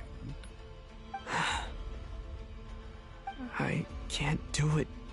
Your playground is no place for me. You're putting your hopes in the wrong person. But we both know I'm not quite the hero you say I am either. I have my own reasons for the journey I'm on. And they aren't all selfless. You've grown a lot since we last met. But there are still things you are unwilling to compromise on. This will only hinder you. Why don't I lower my requirements a little as a gesture of goodwill? I'll give you a little time to learn to be a less noble soul. That'll make things much easier for you. I really doubt I could live that sort of life. And yet you already sound less defiant than a moment ago. The benefits appeal to you because you can read the signs of the times. Why don't we return to my research facility? Your last visit was so rushed. There is much that I have yet to show you.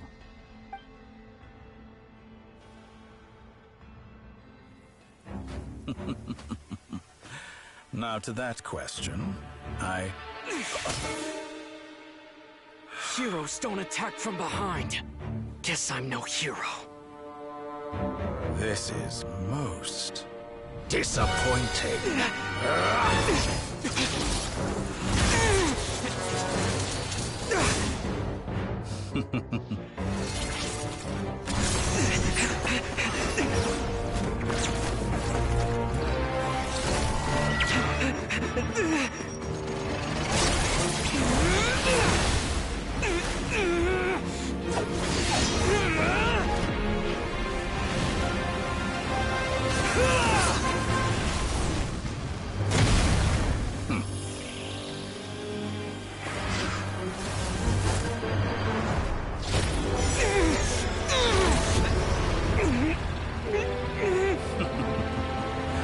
Now then.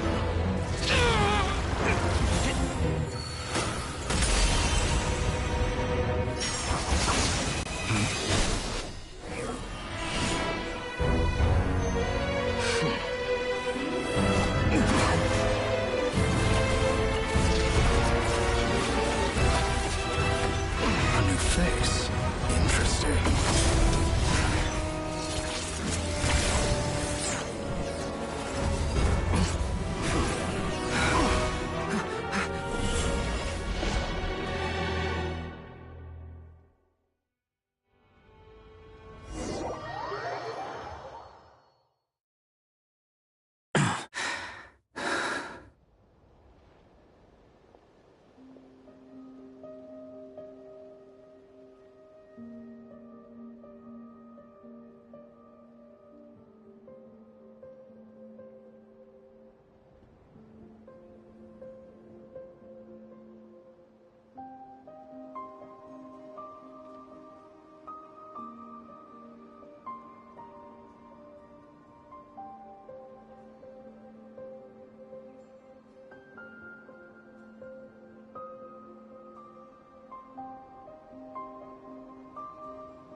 You're still gonna call me Hat Guy after that, huh?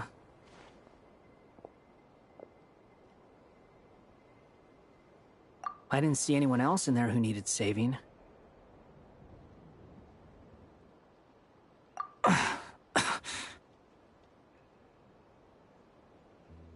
It's nothing.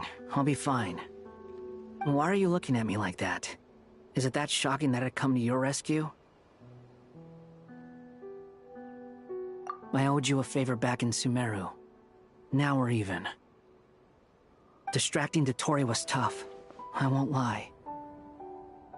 He's not gonna fall for the same trick twice. That was my one shot. I'd hoped to use it to take him out. Ugh. I never wanted to obliterate someone more than I do right now. Dotori doesn't recognize me, but his segments were originally made based on an analysis of my operational principles. I expect it's only a matter of time before he figures out what I am. So Dotori doesn't recognize Wanderer because he deleted himself from Irminsul. Did he really miss his only chance for revenge by saving me? Why the long face? Hey, I'm not blaming you, okay? And I'm not complaining either. Rescuing you and killing Dotori are equally important goals. Everyone would be pretty stuck without you. It's best you live to fight another day. How are you holding up? Are you alright?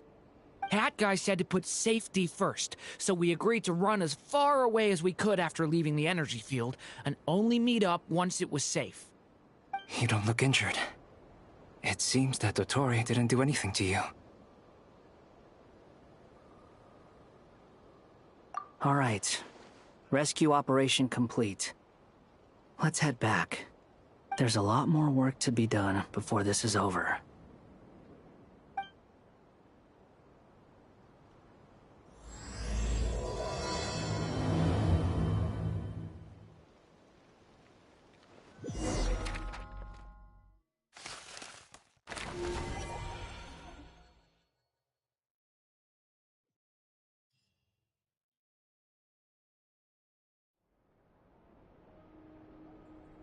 Understood. I will bear the Tsaritsa's decree in mind. I don't see what's so awesome about it, though. Does he really think everyone else is as immature as him? I'm not stooping to Tartaglia's level. I thought you might say that. How's your progress? Quite promising, actually. That alchemist Albedo gave me a few ideas.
Remember how I asked you to look up some files for me? That stuff on the Natsitzenkreuz Institute. René de Petrichor and Jakob Ingold. Alain Guillotin despised René's theories and methods, but he never managed to come up with better alternatives either. So I adopted some of René's ideas. I thought Alain was like a father to you. He and René were mortal enemies, were they not? And what would you say if Linny and his friends one day learned something useful from someone you utterly detested? I would applaud them for it. That would mean that they have surpassed me. For all we know, Alan Giltan might have thought the same thing. Not that it matters, though. He's dead, and I'm alive. So it's my call to make. Once you die, it doesn't matter how great you were in life. Only the living get to decide what happens next. Hey, come on out. They're back. Huh?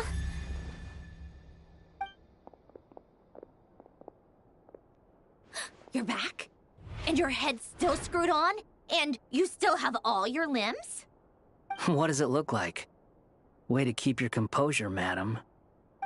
Excuse you. I am perfectly composed.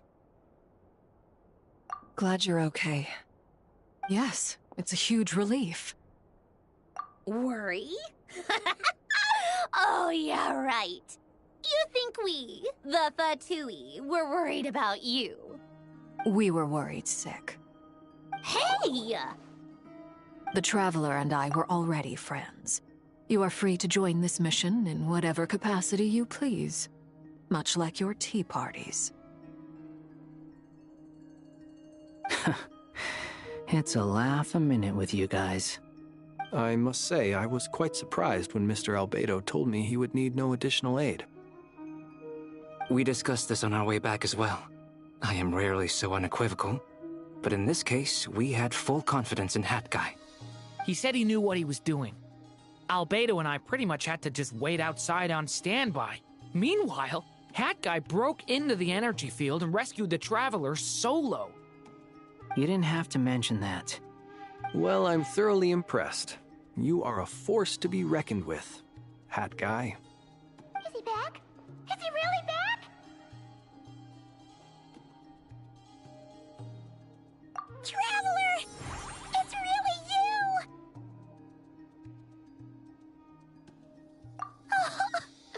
Oh, thank goodness! Paimon missed you so much!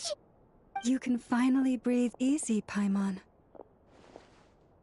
It's great to have you back in one piece! Oh, Paimon's been having nightmares the whole time you were gone! Look at them. You know, once you reach my age, there's nothing better than watching a misty-eyed reunion between friends.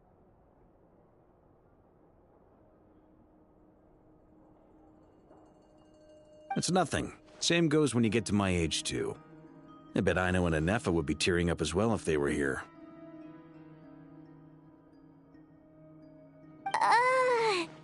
Varka, I'm not sure Anefa can cry. Oh, yeah, good point. Hey, your eyes are looking a little red and puffy. Come here. Let's hug it out. What? Ew, no! No, thank you. You're not my dad, okay? Knock it off! Everyone, I'm sorry for all the trouble I caused you. But the silver lining is, I didn't come away from this ordeal empty-handed. While I was being held captive, I learned a lot about Dottoro's current capabilities, and what he plans to do with them. Allow me to explain.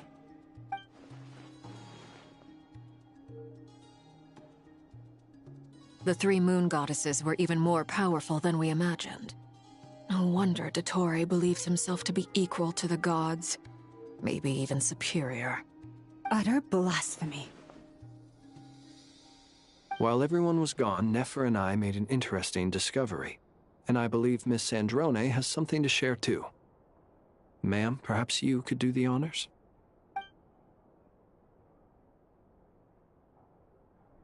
Called it. Getting rid of a pesky troublemaker like her is like trying to clean up after a crumbly cake.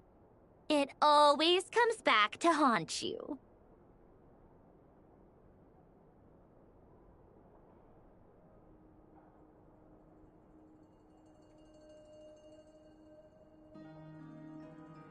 Our next step is to find a way to bring her back. A place where time flows backwards, with no destination in sight. Surely it must have been created for a specific purpose. But I fear the answers are buried deep into Vat's history, held by great powers beyond our reach. It sounds like she's on a specific path through time, just traveling in the opposite direction to us. The question is, where does that path lead? Or will it keep going to infinity? We considered that question as well. Strictly speaking, time is not infinite. Indeed not. Every road has an end. Nicole! You sure love quietly sneaking in mid-conversation. I do, in fact. It's something I've always done at our mages' tea parties. Quiet, mysterious, and persuasive. You wonder what lies at the end of her road. Well, just as the world has a beginning and an end, so too does time. And so, the end of the road is the moment that Tevat was born. But where Miss Columbina will end up along this road, that depends on where this particular river of reverse time began. What about the original moons and the moon goddesses? Do they have a beginning too? All things do. In the beginning, no moons adorned the sky. It was the Dragon King Nibelung who raised the 3 moons into the heavens, and thus were the moon goddesses born. They were shadows of the planet, born to wield Nibelung's authority and oversee the world on his behalf. They were extensions of his will, manifestations of his majesty. But then one day, they disappeared just as suddenly as they had once been brought into being. Nobody knew where they had gone.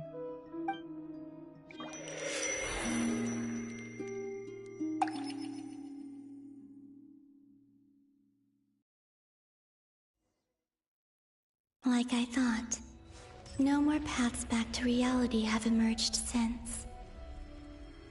But how can I be sure that I'm going the right way without scenes from reality to keep me on track?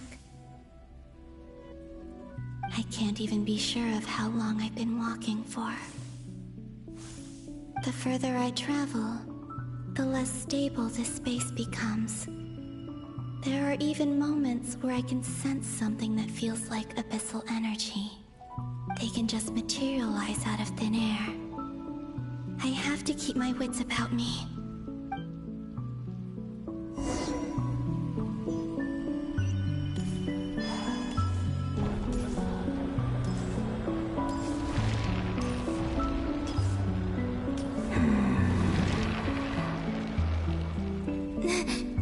Is that the ray here of Solnari?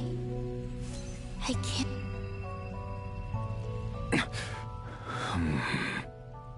You're the moon goddess. But how? Please, there's no need. I'm not interested in fighting anymore. I find that a little difficult to believe. Yeah. Honestly, so do I. The way you used my own power against me was... It was a brilliant strategy. And then, in the final moment before I was thrown into this space, I got to see an old friend. Mr. Dainsleif. Right. It was so long ago now. But we were friends once. When I first got here, I was filled with hatred, remorse, and rage. How I cursed and devoured. I tore everything here apart. I was consumed by the desire to leave this place and have my vengeance. But to no avail. This is a place with no exit. This is the second time I've entered this space. Though I have no memory of the first. I was torn to shreds the moment I entered. But this time I survived. It must be partly because of this new body. And partly because of all the Kuvaki I absorbed in Nodcry. Are you the source of the abyssal power in here? Not all of it. Some is from when I first arrived here and tried to destroy everything. but there was already a degree of abyssal power here before I entered. And like a venomous snake baking in the merciless sun, it tried to slither into my shadow. Tried to? So, you rejected it? Yes. Because after that, the world suddenly became silent for a moment. What do you mean? The voices in my head, they were gone. And then I saw her. Her? Thalindis. My former lover. Never mentioned that she saw a memory of Thalindis leaping into the moon's reflection. More precisely, I saw her afterimage. I'm sure the real her is long gone. She was just an ordinary Conrian. She couldn't have survived here for very long. Anyway, why have you come here? Didn't you know it was a dead end? If I hadn't escaped through the moon gate, my friends would have been in far greater danger. Oh, I see. Because of your power. The power of a moon goddess. What? You'd like to know how I know, wouldn't you? The one who resurrected me said so. I could hear a deep lust for power in his voice. Do you mean... Dottore? Dottore. So that's what he's called. He'd been collecting fragments of my body for a long time. Also that he could resurrect me at the moment of his choosing. I had no interest in his research. But being as corroded by the abyss as I was, we were aligned as far as hunting the moons and recovering my strength were concerned. So that's why the Wild Hunt suddenly became so active in Nodcry. When I left the Fatui in my weakened state, Dottore must have felt that his time had come. Moon Goddess? Could I ask a favor of you? What? I know this is a lot to ask, especially from someone who tried to kill you. If you refuse, I won't fight it. But this is the only thing I desire now. Nothing else matters. What do you want? I'd like you to take a message to Thalindis for me. Thalindis? But... Yes, she's dead. But like I said, I saw her afterimage. I can sense that some part of her soul remains here. Far, far ahead. Why don't you go and speak to her yourself? I can't. I don't know why, but I can't move freely in this space as you can. All I can see is a glimpse of her, walking away. Just like the moment when I last saw her in life. In return, I will clear these abyssal obstacles for you. No, not in return. I'll clear them for you, whether you want to help me or not. It feels like something I ought to do. Why? Yeah. Why, indeed. I've been asking myself that question a lot recently. Why did I do the things I did? I'm tired of it all. Tired of the person I became. People used me. And then I turned around and started using others. I hurt a lot of people. I think I grew tired of it long ago. But I wouldn't admit it to myself. And ultimately, that's how I ended up here. What do you wish to tell her?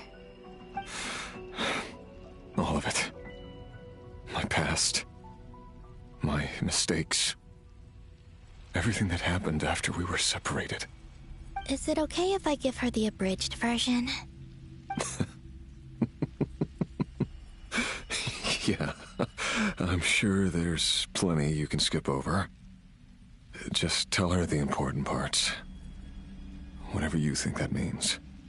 Like the part where you relentlessly tried to kill us? It's up to you. Love demands honesty. But my relationship with Thelindis was built on lies. We hid too much from each other. But after living my whole life in the shadows, I don't want to hide anything anymore. I will do my best.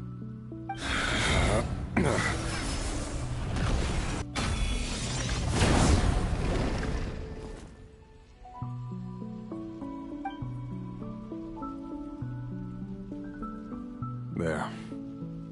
The Abyss will no longer stand in your way. Even though Mr. Dainsleif felt he had to fight you, I think he still regarded you as a friend. Dane? He said that you betrayed him, but he also felt great remorse at never having understood what you were truly going through. Why tell me this? Because if he'd known that someone could take a message to you, I believe that's what he would have said. Thank you. It means a lot. I know this will sound strange coming from me, but don't die, Moon Goddess. I can tell that you're determined to get out of here.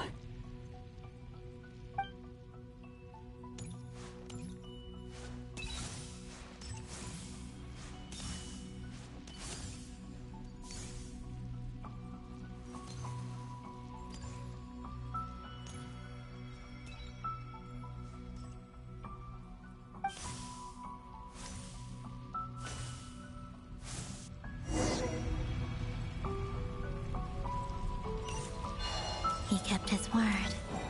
The Abyss is no longer obstructing my path.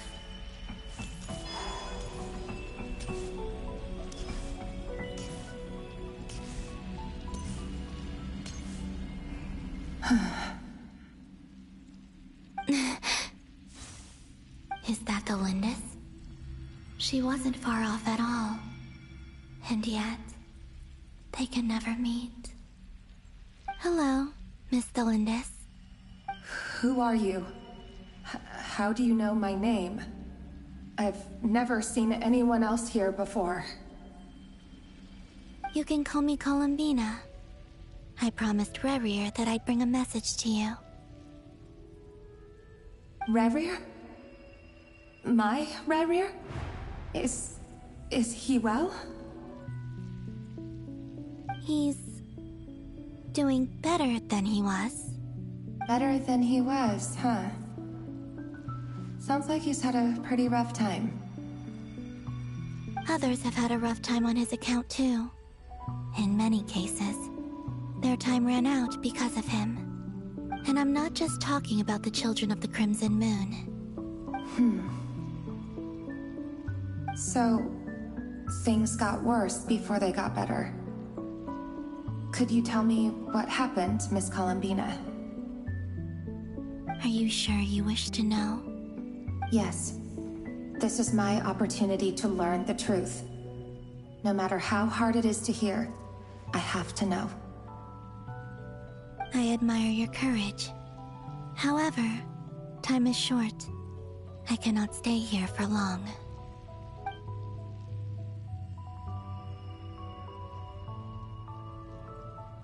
Rerir had seeds of hatred in his heart, and many people nursed them for their own ends. On some level, everything he did was to try and find a way to see you again. But in the end, he came to regret his mistakes. He wanted to apologize for hiding his past from you. Beyond that, he did not say specifically what it was he wished to convey to you, but I'm sure that you've always been on his mind. You are what has kept him going over all these years.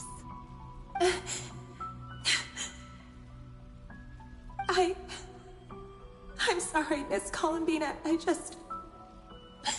This is so upsetting. I'm not sure how to put my feelings into words. It's all right. I understand. Well, That's everything from me. So, I guess I'll be... Oh, wait. One moment. Time flows backwards here. The road ahead only leads further and further into the past. I know. I intend to reach the end of that road. Without a moon marrow, without the 3 moons' power, you won't make it far. Wait, unless... Are you one of the moon goddesses? You could say that. I see. I often think to myself, if life is like a train ride, why haven't I reached the terminus? Where am I even going? And it's not just me, it's this whole place. Wherever it is, it seems like it's existed forever. It's such a mystery. Where is it going? I must seem so ridiculous. I can't answer these basic questions, and yet I jumped right in here without hesitating, only to be torn apart the moment I entered by powerful energy currents. Only my soul remains now. Thinking back, I was suddenly overcome with fear and terror in that moment. Perhaps I too became bewitched by the abyss. I may have been the leverage it needed to control Rayrir. I used to be a researcher at the Universitas Magistrorum in Conria, researching the iridescent moon's marrow. Eventually, I came to the conclusion that time in here flows in reverse. Rayrir was one of the Vinster King's retainers. With me, he was in an impossible position. It plagued him constantly. I wanted to help him escape his lot in life. I wanted him to be happy, so I thought I'd use this place to return to the past. At the time, I thought I could just go back to the day that the Vinster King first found the princess. It was only after meeting the princess that the Vinster King started going too far with his research into the abyss. That was the day all of our woes began. I thought I could stop the king from ever meeting her and solve everything. I couldn't kill the Vinster King himself, so I had to find another way to save Rayrir. That's why I wanted to go back, to kill the person who had brought new possibilities to our realm. I'm sure it was a futile endeavor, but the abyss probably enhances the basest human desires. So I naively hoped I could change everything. But I was simply too weak. Like a speck of dust against the whole universe. Look at me. I didn't even survive the journey here. Not physically, at least. I know I'm never getting out of here. But you're different. You can make it, and I want to help you. I owe you that much. How do you plan to help me? Have you noticed the golden energy that exists here?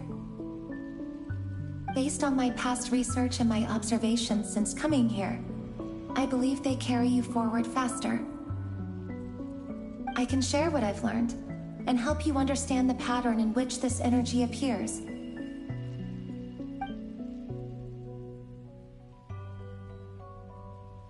I think you just might... Now, I know you will be able to change the past. Also, I've been speculating about where this space ends. The documentation was scanned, but from what I know of the legends about the moons, the oldest ones seem to begin with Nibelung, king of dragonkind. I have no way of verifying any of it by this point, but if it's true, you might be able to reach that era if you keep walking. Understood. Thank you, Miss Thelindis. I'm the one who should be thanking you. If you hadn't entered this realm of everlasting death, what use would my deductions be? Thanks to you, they have some meaning. About Rayrir. I'm so sorry. For everything. It wasn't your fault. That's not true.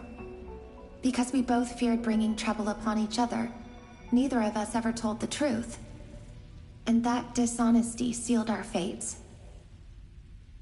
But enough about that. I wish you a safe journey, Miss Columbina.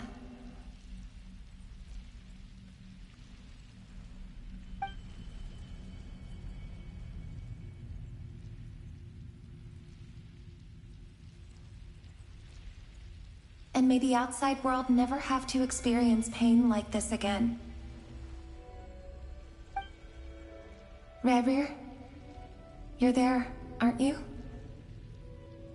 I cannot see you, because you exist in the future. I expect we'll be trapped in this prison of space-time for all eternity. But please, gaze upon the past, and then sit for a while. Let's find a place to sit down together, just like we did when we first met.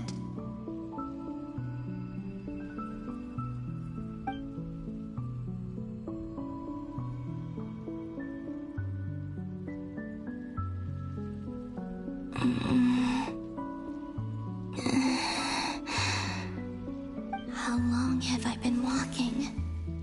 How much further till I reach the end? Is there even an end to be found? Everything's getting blurry.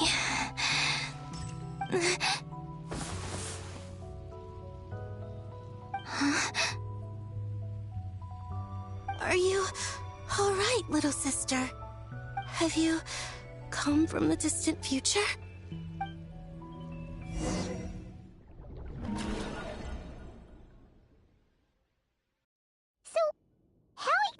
Did the moons just disappear? Shouldn't it be a little harder to get rid of major creations like moons? The world is a vast and ancient place. On a certain scale, all life lasts for but a fleeting moment. Miss Nicole explained that the moon goddesses likely perished in the War of Funerary Flame. The moons themselves were also destroyed at that time, save for the Frost Moon, from which a new moon goddess was later born. Am I missing something then? 'Cause the stories say that the moon goddesses were born on the moon, but doesn't Columbina say she was born in Nodcry? Huh, you're right! Why do their birthplaces differ? What's the difference between the two generations of moon goddesses? Also, remember what Sandrone said? Her scans detected 4 moons. In other words, 4 moon marrows. Technically, the result of the scan means that 4 moon marrows were detected and positively identified as moons in that moment. In other words, this piece of information alone isn't enough for us to know how Miss Columbina is doing right now. Yep, we have no way of staying up to date on whether she's dead or alive. She's on her own for now. But at least she's trying her best to get back to us. Yeah. She's a tough cookie. And a sore loser, too. We have to trust that she'll find a way. Because we really need her power. As much as it pains me to say it, we've got no chance of beating Dottore in a straight-up fight. He's much too powerful. It wouldn't even be close. That maniac is going to devour everything in his path until he reaches us. We need to find someone or something that can stop him before he does anything worse. I'll be frank. Our only hope of defeating this false god is with a real moon goddess on our side. I'm not just saying this because Columbina's a friend and I want her back safe and sound.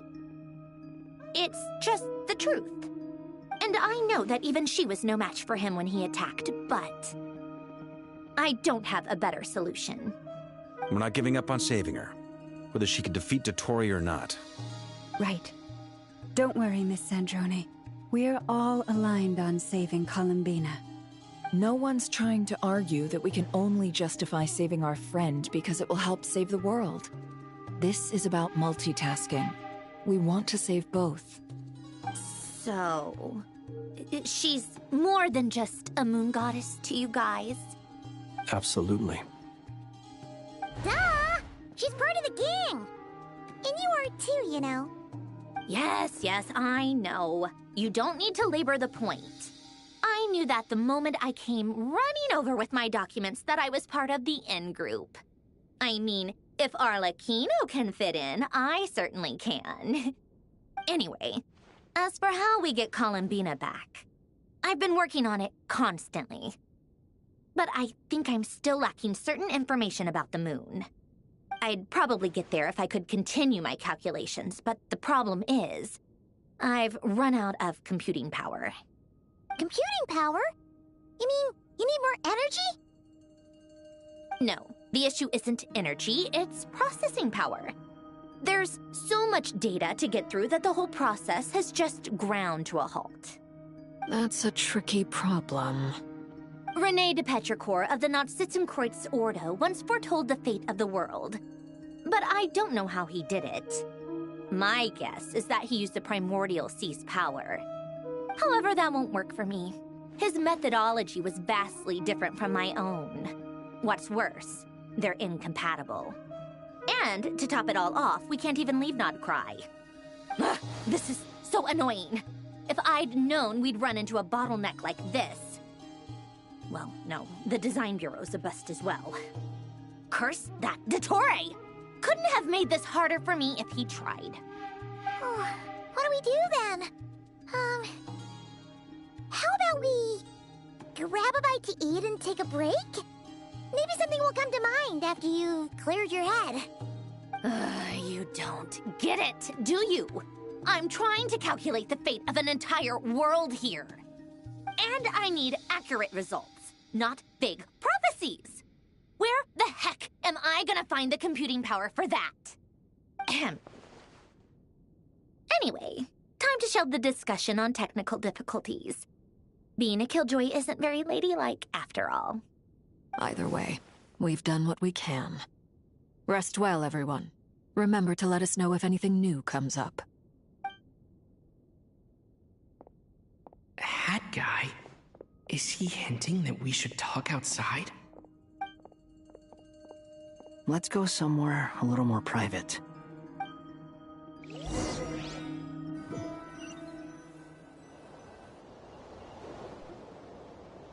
You know that Dory went back to Sumeru, right? Yeah, she mentioned she was planning to head